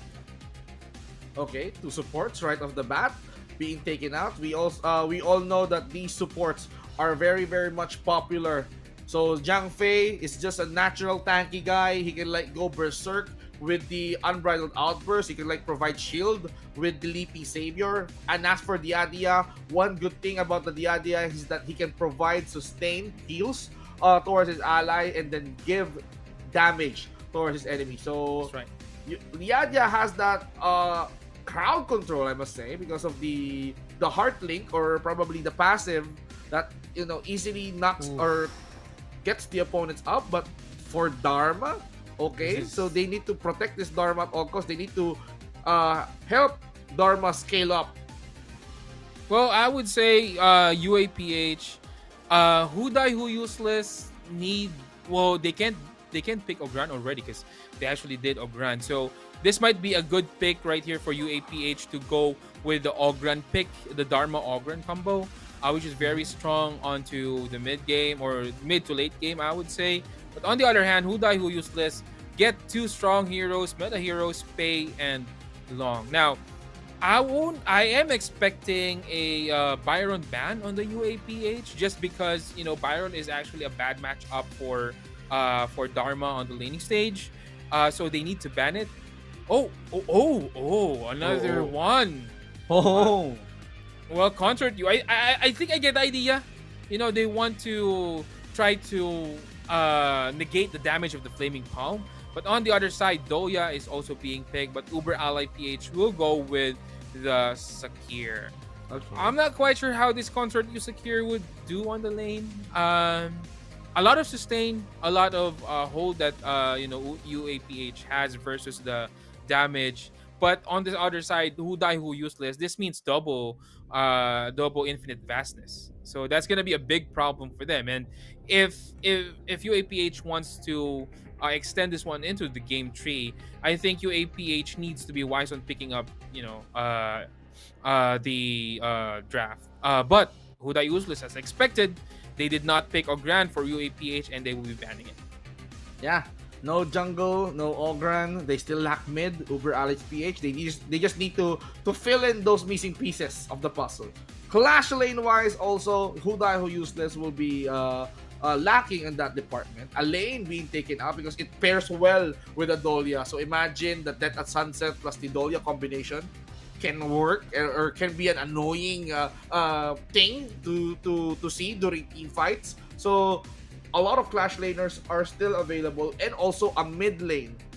They could still go for the Nua for maximum vision and for maximum damage, global damage. So they have the Dolia, they have the Nua.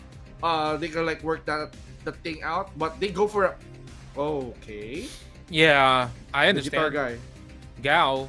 Gao. Gao right here is actually a pseudo tank, pseudo damage mid laner. He really likes to, do close quarter fights. So this is actually good. I was thinking, who will be the front for who die who useless right here? Byron is actually fading into the choices, but Agudo. I'm not quite sure about the Agudo pick. Uber Ally PH.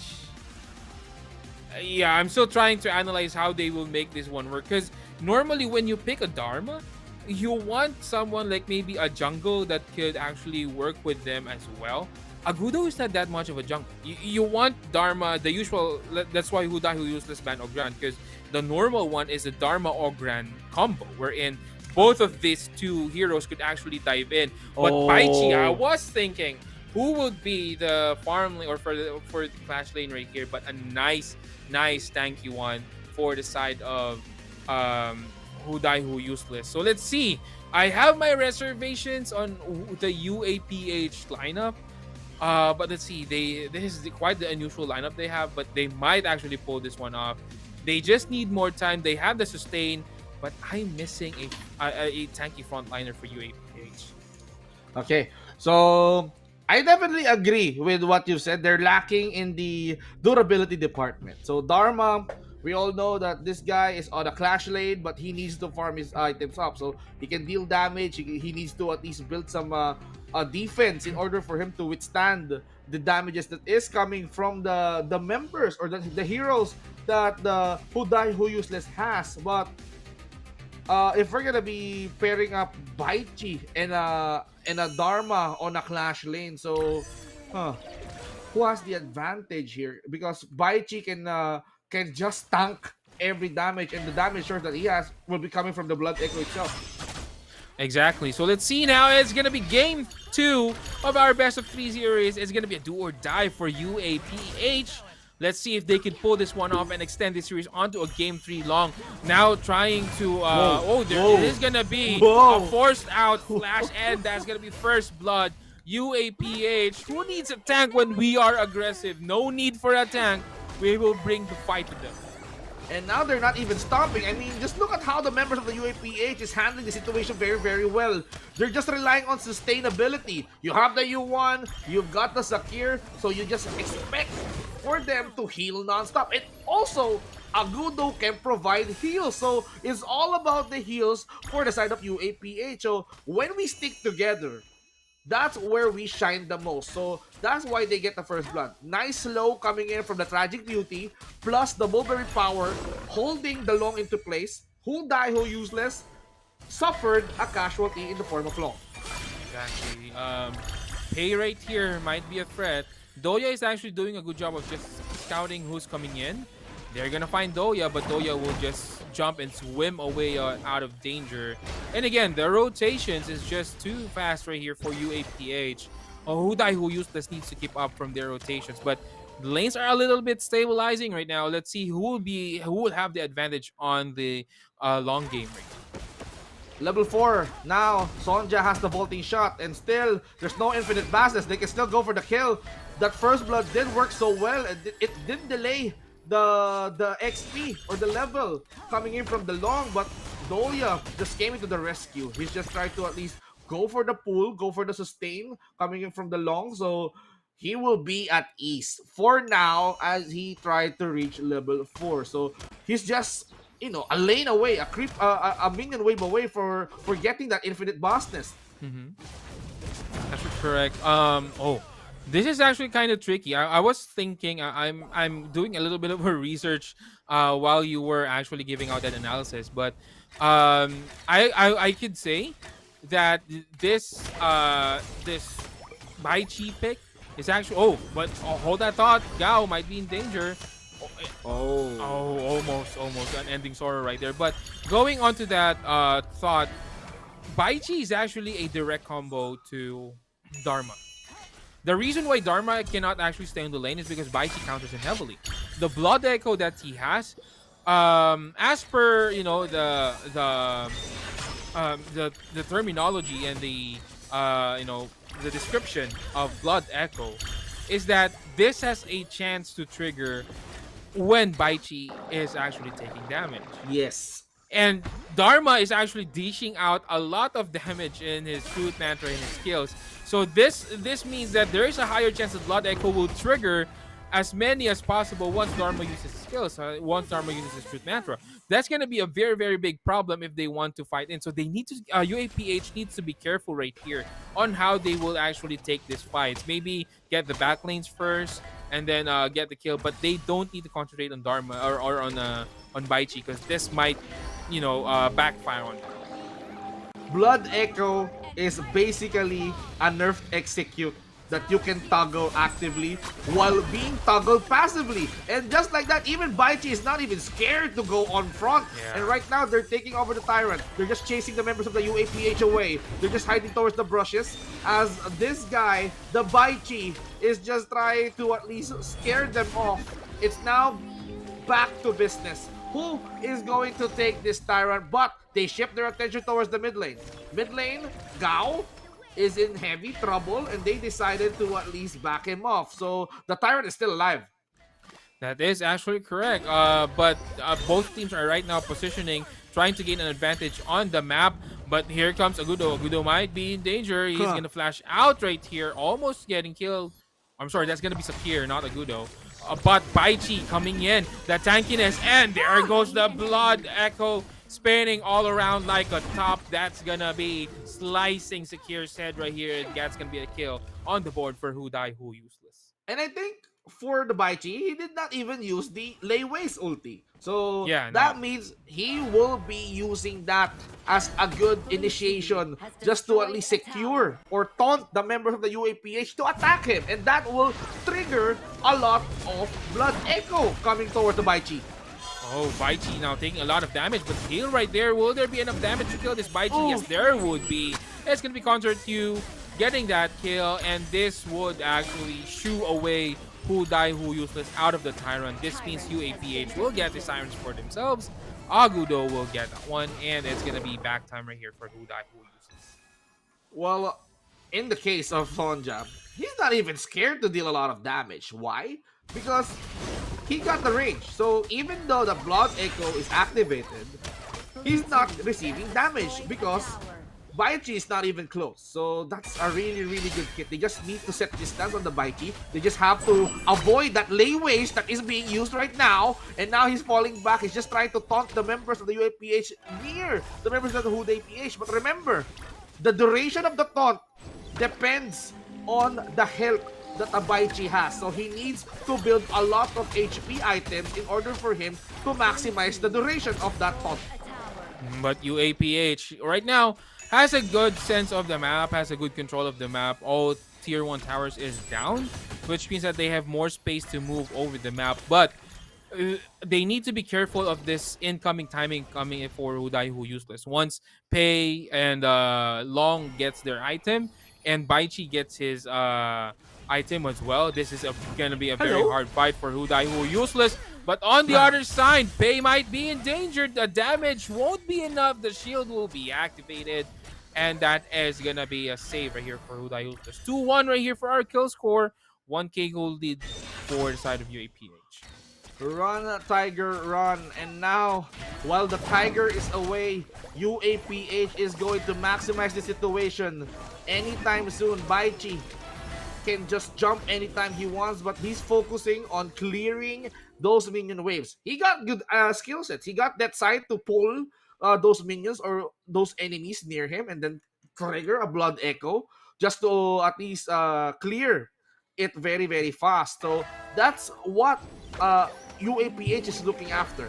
They're just trying to see if the resources that the Who Die Who Useless has been maximized, has been used. So if they use the ulti, the Leiwei's, if they use the flash, if they use the Dolia's ultimate, well, it's time for us to go. But the 1v1 matchup, no. Pei is involved on the top lane. Exactly, and I think there's UAPH is not going to give time for this Long to get his timing. This is exactly what Who Die Who Useless did against UAPH early. They know that they have the timing over the late game, so they are trying to stop this timing. But on the other side, Who Die Who Useless actually is doing a good job of maybe, prolonging this game a little bit for them to get their timing, getting that Tyrant kill or that Overlord kill just to ease out the pressure on the lanes here for Who Die Who Useless. This will buy time for them. And this is getting scary as the game goes on. This is getting scary for Uber Alliance PH. They need to get this one finished as soon as possible.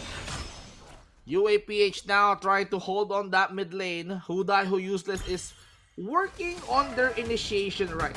The focus is this. Long and Dagao will be taking care of the wave clear together with the Baichi. So in terms of like UAPH maximizing the minion wave, pushing towards their side, they have those skill kits that can help them clear the wave and push them back towards the UAPH. But UAPH needs to at least start up a fight because they have those heals, they have those sustains. So when are the question is, when are they going to start that fight? Yeah, but on the top lane, they are trying to get this Dharma on the top lane.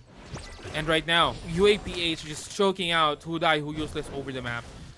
They don't have any space right here. They need to take a fight, and this fight would actually be, I think, the deciding factor if this game will end early or will not end early. But UAPH just going back, playing it safe. They don't want to overextend. They're staying. Speaking of overextend, the push coming in for the side of UAPH is just, but there goes Baichi just slicing the head of this U1 pick, and that is gonna be 1 kill for the side of Who Useless, and they are gonna continue the rampage all over onto that mid lane. They're gonna try to find this Dharma and chase him down back to his base, but again, Who Useless being cautious right here. They need to take care of themselves.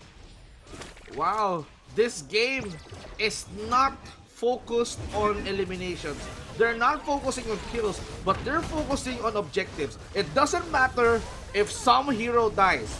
We just need them to go back to base so we can maximize the space. And now, as the who use this, the Overlord, UAPH will be taking the Tyrant, and now they have to fight. Yeah, the fight will now ensue. The damage from Contra is just too much, but Contra is taking a lot of damage right there. Dharma now coming in. Infinite Vastness has been used. Will there be any follow-up right here? Dharma trying to extend this fight onto the space of Who Useless, but on the other hand, no one is still dying yet. Oh! A lot is low. Sakir getting that crucial crowd control. 4 down for the side of Who Useless. This might be it, Vinci. If Long cannot hold them out long enough to get the crystal or to get his teammates back on the game, this might be a big problem for them. No time to waste. UAPH. They are gonna get this one, Vinci.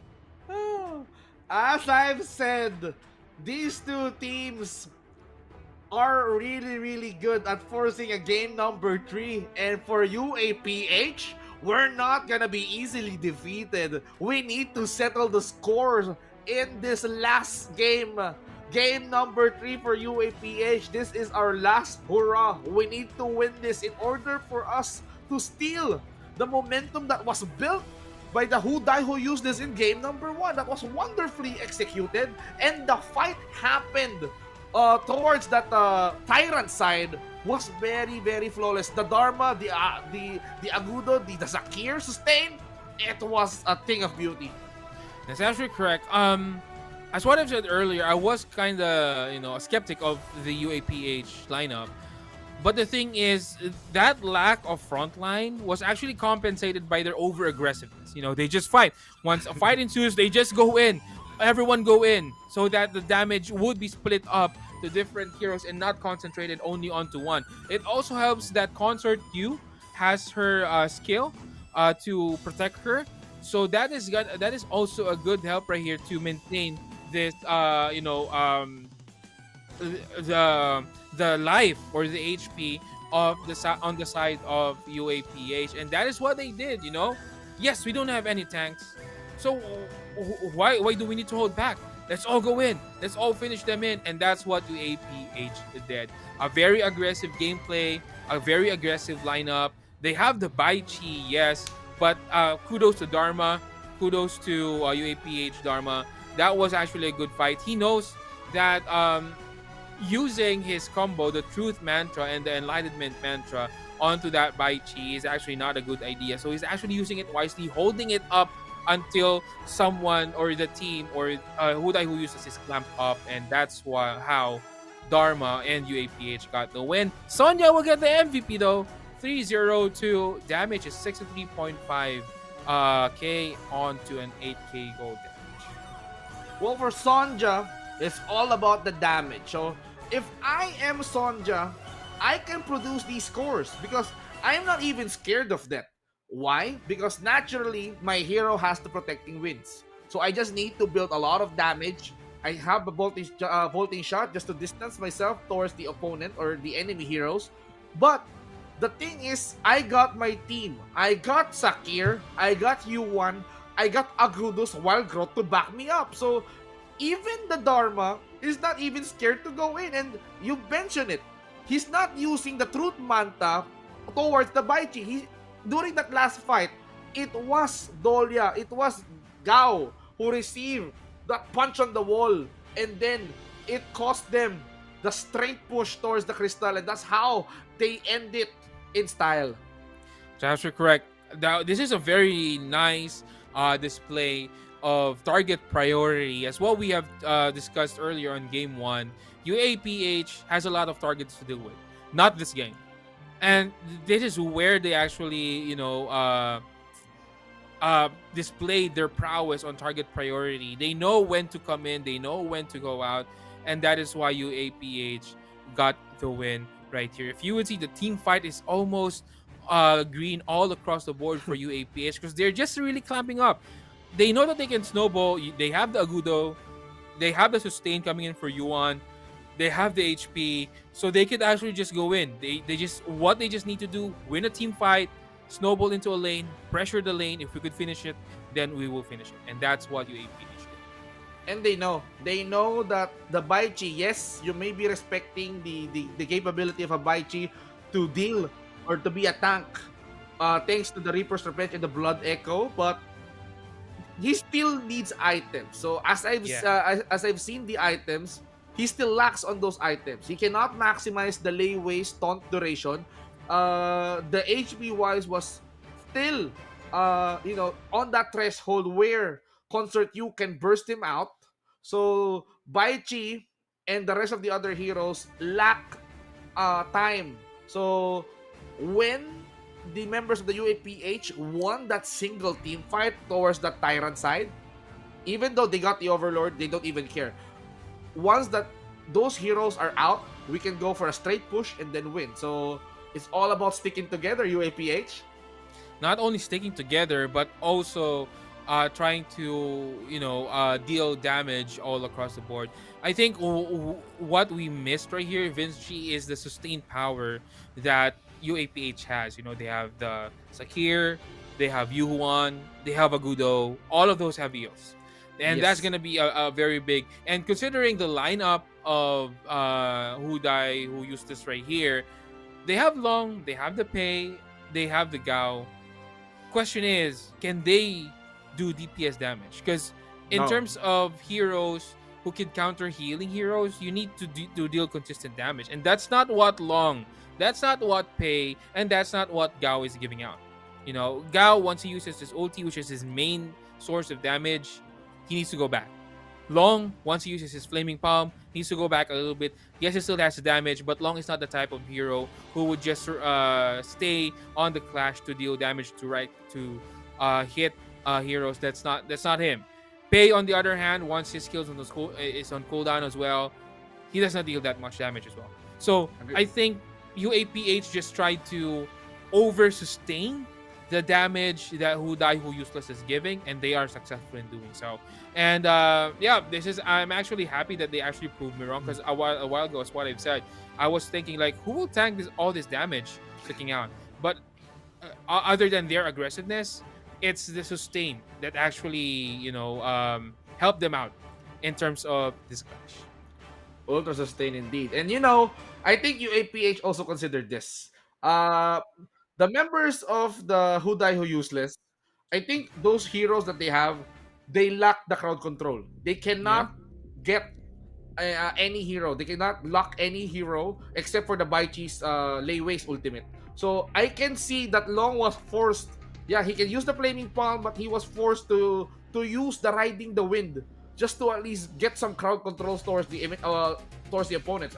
You can also see that they're popping that in. I mean, UAPH is signaling that, okay, this Long has that Riding the Wind, so he's focusing more on crowd control instead of damage. So that's the reason why they're becoming more and more confident, because they know the damage isn't enough for Long, for Pei, to at least win or eliminate someone from that fight. So that's how their sustain works.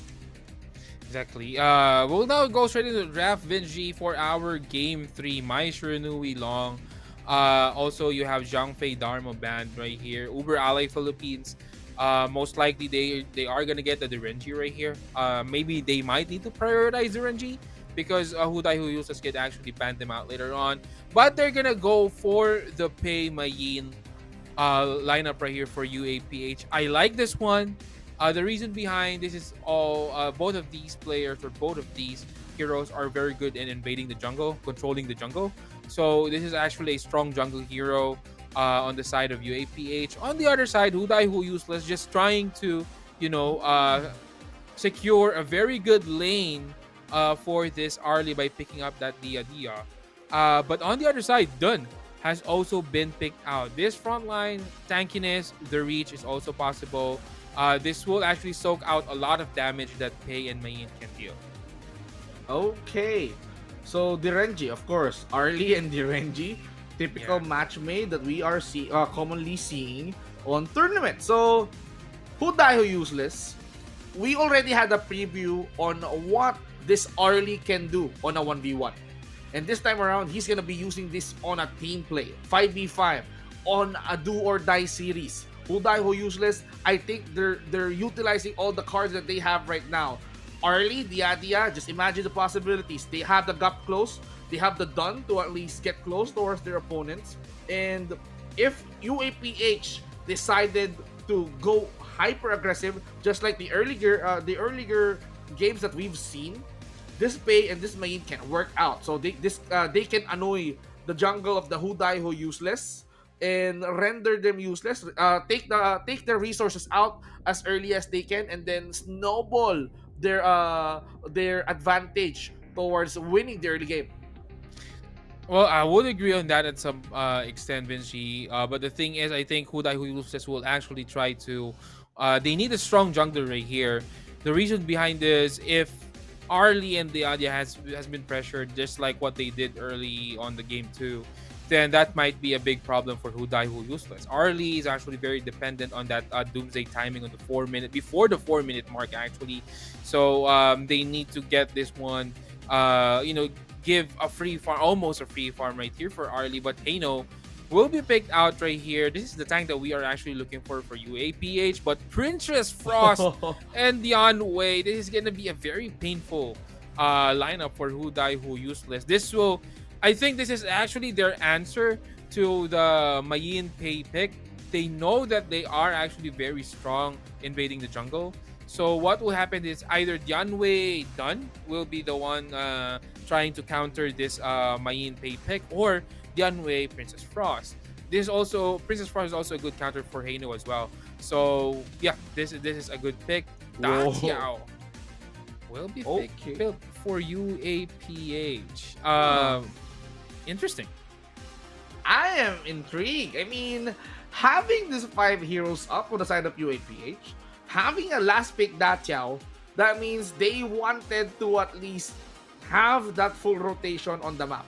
So if Pei and Mayin can go on rotate early and invade the jungle, Datiao can redirect or get into position when it comes to picking off those player or those heroes that they deemed to be easily eliminated. If they wanted to take out early, there's not gonna be a problem. Or if they wanted to at least take the vulnerability of a Princess Frost using a pick-off, that's not gonna be a problem. So they're gonna be relying on the Dachao to make some plays here. And I can't wait to see how they pull this off. Last game, everybody! Who is going to go to the grand finals facing Fortune on our best of 5 tomorrow? This is very interesting to see, and right now we'll go on to our last game of the series and of the night. UAPH and Who Die Who Useless. Who will be the one who will come on top for that last grand final slot for tomorrow? On the middle lane, we're gonna see a matchup between Arlie and Hano. But a little bit of an advantage for Arlie right here. He can poke out Hano. No ults yet, so Hano needs to be careful. On the bottom lane, though, the Renji will be alone right here. I think UAPH's win condition right here is to just hold out on that aggressiveness that they have. And once they got their timings, abuse their timings is what we are talking about all night, then they could actually win this game. I mean, look at how Sonja did manage to force that Frost to go back towards the base, and now he's back towards the mid lane. So, I mean, for Direnji, it's a nice isolation, but the farm lane is back. I mean, the Arlie can focus now on poking down the members of the UAPH, but look at that. I mean, Direnji's not even scared. Even though with the Parasol being put into place, he's just trying to poke non-stop. Melodic swing just to keep the Hino in place, but the Hino Spear is just way too annoying. That is correct. Actually, way too annoying right here. But on the top lane, that's what we have discussed earlier. Vince G is the Dun Yanwei combo right here. They wanted to maybe scout things out on the top lane and maybe invade later on, but Yanwei will try to rotate on the middle lane, maybe soaking out this creep wave that Uber UAPH actually is giving out to Hudai Who Useless. Interesting to see. This 4 minute mark will be crucial. Whoever gets this Tyrant, well, normally you do have a good advantage if you get a Tyrant at the 4 minute mark, but this may dictate the pace for both of the teams right here. So that this will be a crucial Tyrant fight later on, and that's what we will check later on after 4 minutes. Good utilization of the Datiao. Having Leaping Koi Tide to spam on the entire jungle of the Hudai Who Useless. That will somehow prevent them from going in, but the Hino here was forced to use the Fate's Rewind just to save himself from trouble, and now he's gone. He's now back. John Wave was called out into the fray, but they did not get any bodies down. Hudai Who Useless will be back towards the jungle, but they said they wanted to bring the fight towards mid, but UAPH seems like they're playing safe.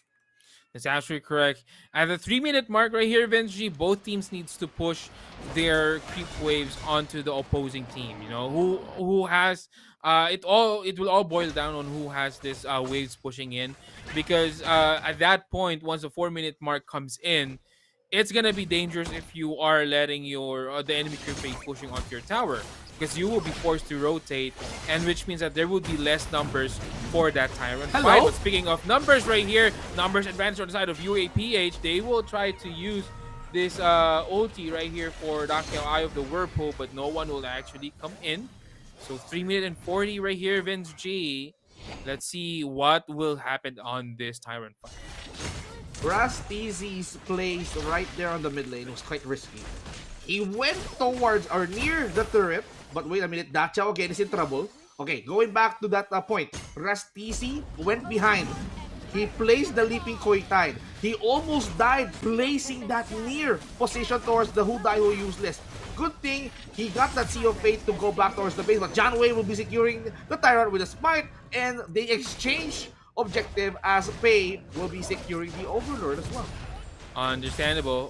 Very good reaction right here for UAPH. They would know that once John Wei or the rest of the Hudai Who Useless will pick or will get the Tyrant, they will invade that blue jungle. So they mirrored the action, they mirrored the movement of UAPH or Hudai Who Useless, and UAPH got blue buff on the top. But speaking of top lane, this is going to be a tower down on the top lane, and that's going to be the first tower down for UAPH. Again, UAPH setting up the aggressiveness They're going here down on our game.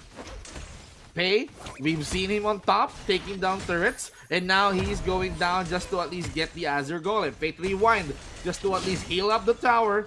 This is really good play from UAPH. They're extending the life of this turret at mid lane, and Hudai Who Useless will be forced to back off a little bit, leaving that Parasol behind. So UAPH seems like they're not even hesitating to use the Fate Rewind as early as now, just to keep their towers or turrets safe. And now we can see Mayin going towards the bot lane just to at least knock down that turret, because he knows that it's just a simple kick away. That is actually correct. But right now, as what you have said earlier, but speaking of, there goes Winter is here, and that's gonna be a cold kill coming in for the side of Hudai Who Useless. Mayin just getting killed in the middle of Winter. But going back to your thought a while ago, Vinci, you were actually saying that they need... Oh, speaking of not giving me time to discuss things, Habibi falling down as well, and the aggressiveness from Hudai Who Useless, they learned that what UAPH aggressiveness is, and they are trying to reflect that one back to them. That's a really, really good commitment coming in from the Diadia. Melodic Swing just to keep him in place. Oh, now they're countering the Jan Wei. Even though with the Leap of Fury, he's still alive though. He's a tanky guy, he can run away, and he managed to get Kusanagi out into play. So, Hudai Who Useless right now, getting 3 kills, and the first blood took 5 minutes. this is their timer, right? This is where they excel. This is where they want to shine off because they know that they somehow found an opening to break the defense of UAPH. Oh, but Dunn, he's gonna try to get a kill at least right here. He knows that he's gonna die, so at least get a kill.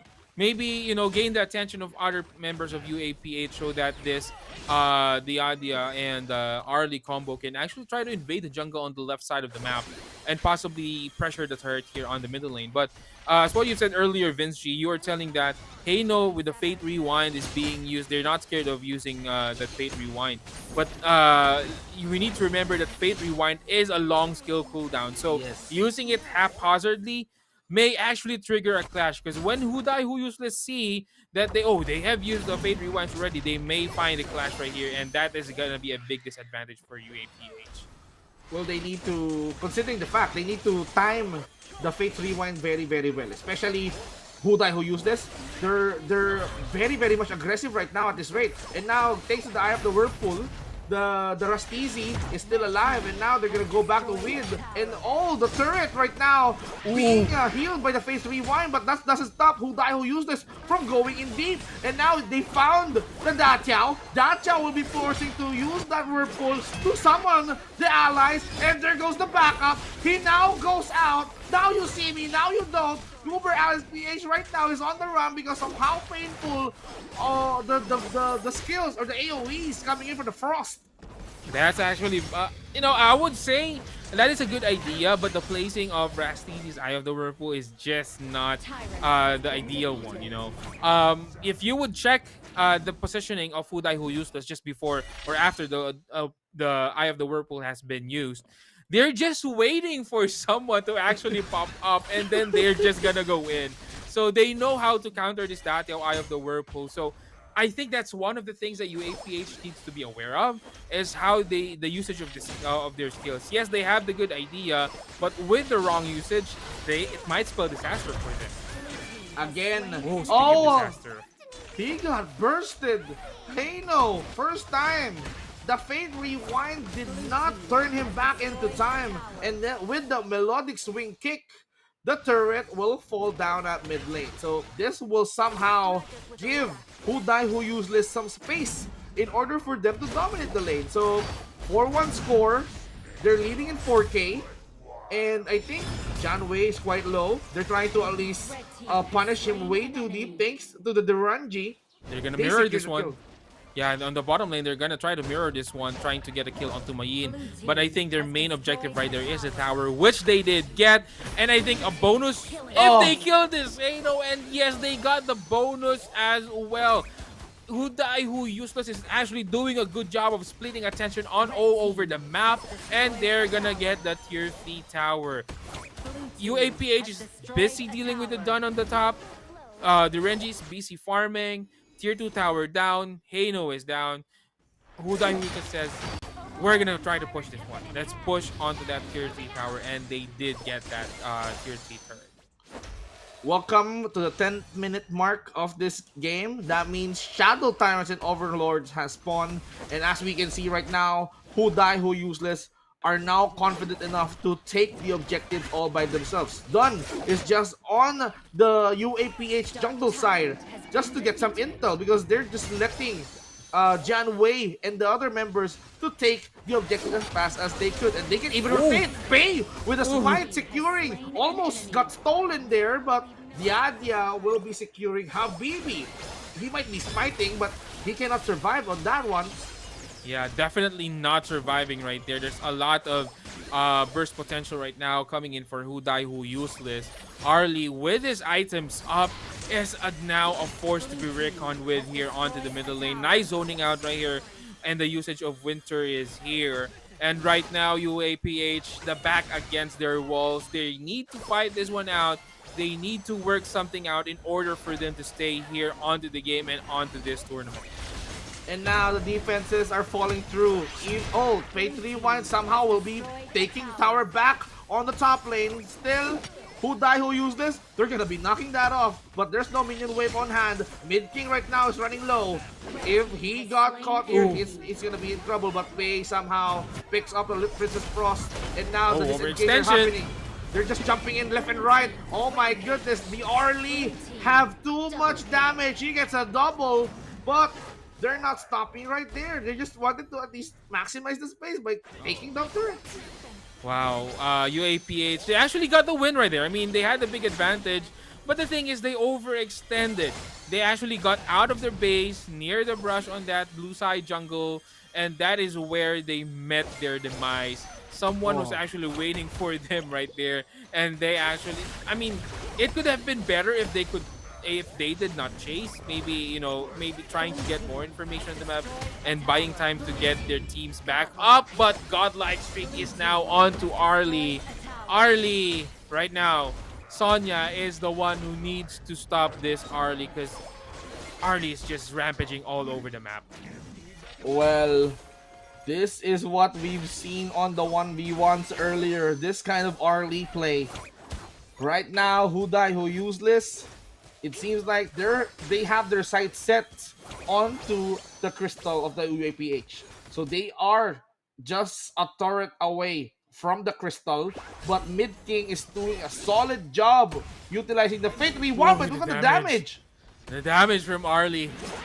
You just can't go in alone, because once Arlie targets you, you're going to be falling down real quick.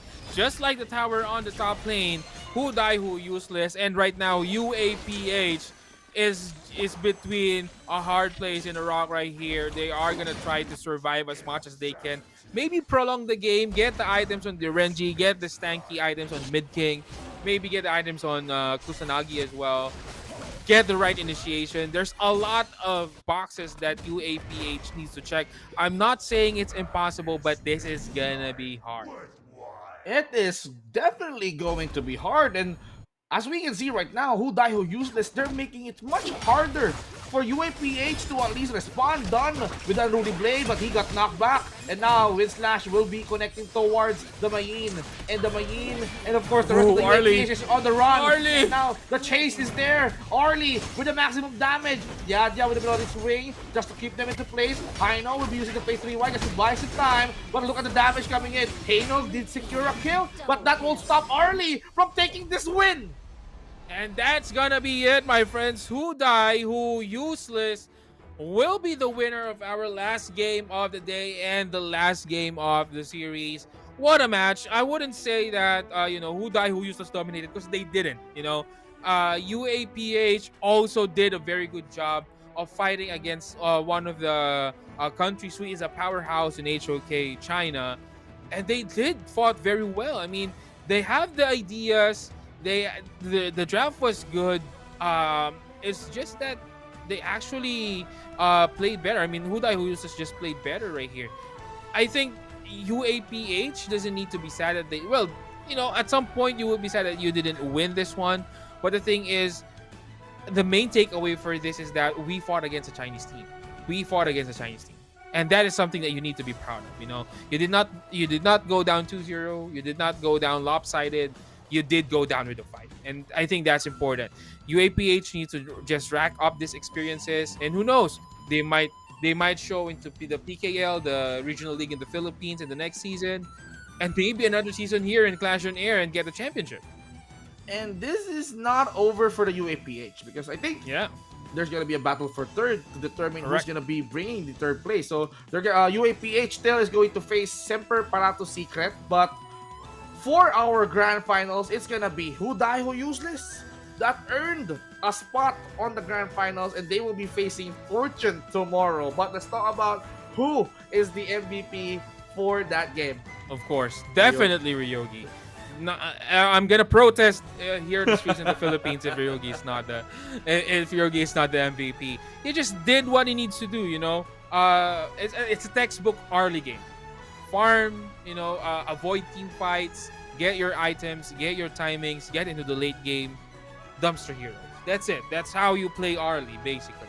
Once you get your items, once you get your damage potential, your burst potential, then that's just an easy win right here for the side of who die, who useless, and for Ryogi as well. Also, it's a good thing that Ryogi has a good support system, because as what I was seeing a while ago, and we have discussed over onto the patch that done, is actually his job only is to soak damage. That's just it. Yes. That's just what he did all throughout the game. He just soaked the damage. He just redirected the damage, redirected attention over the map. He doesn't care if he dies. Basically, that's the thing. As long as I give time to my Arlie, because they know that Arlie is their winning condition.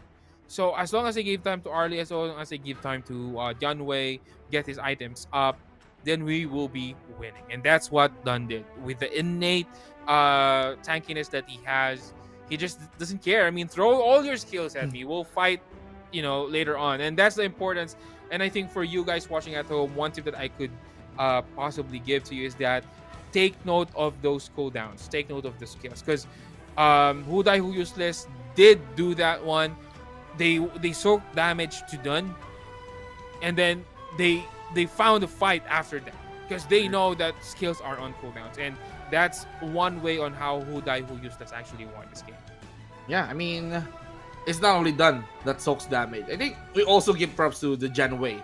He's not even scared of leaping. They're just focused on building those durability items, that utility items that help them sustain or soak up damage as you speak. So Arlie was definitely the star for Who Die Who Useless in that game. But of course, I wanted to give props to the UAPH for trying because Yeah.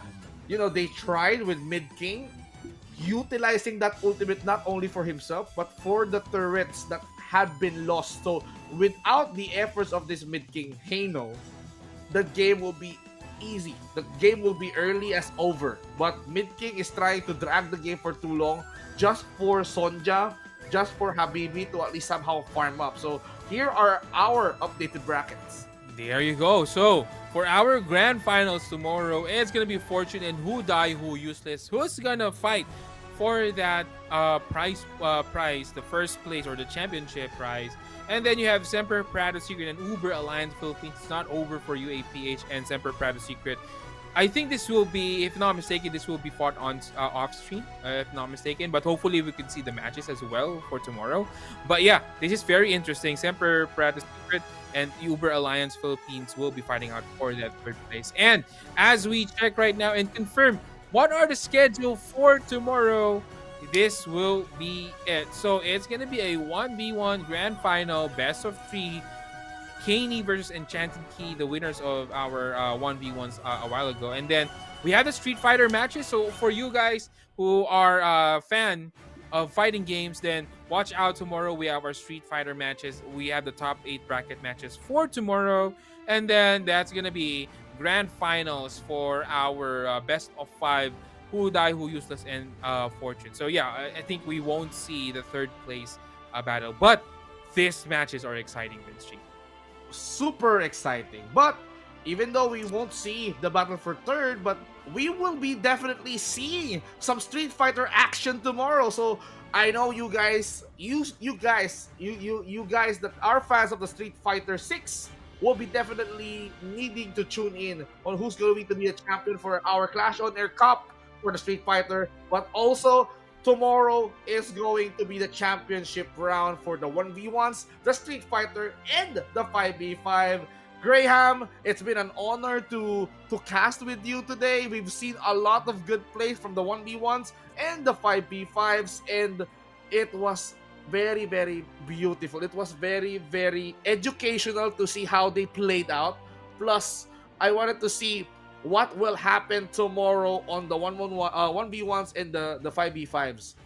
Definitely, well, one thing that's for sure is that we're gonna see a different champion from the past 2 seasons. So that's Yes. one thing that you need to follow up, and also the Street Fighter competition. It's something new from Clash on Air. So if you guys want to follow up, just join our community, and also the grand finals, of course, for the HOK. Both 1v1 and 5v5. We don't know what will happen, but one thing's for sure, it's gonna be exciting and it's gonna be fun. It is going to be exciting. By the way, ladies and gentlemen, this has been Vince G and this has been Graham, by the way. Thank you, everyone, for being with us up until late in the evening. This has been Clash on Air Season 5 semifinals. See you guys on day number 2, the finals. immediately. But do remember that slots are super limited, so don't slack. Make sure to hit up Vogi's website for more information and grab your tickets now. Make sure to be there to support us, okay? I'll see you there. Bye!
Hello, KL! Are you even ready? Cause Vogi Mini Tour 2025 is landing on 31st May from 4 p.m. to 6 p.m. Luna and the Vogi girlies will be there, probably yelling or singing or both. So there are two types of tickets.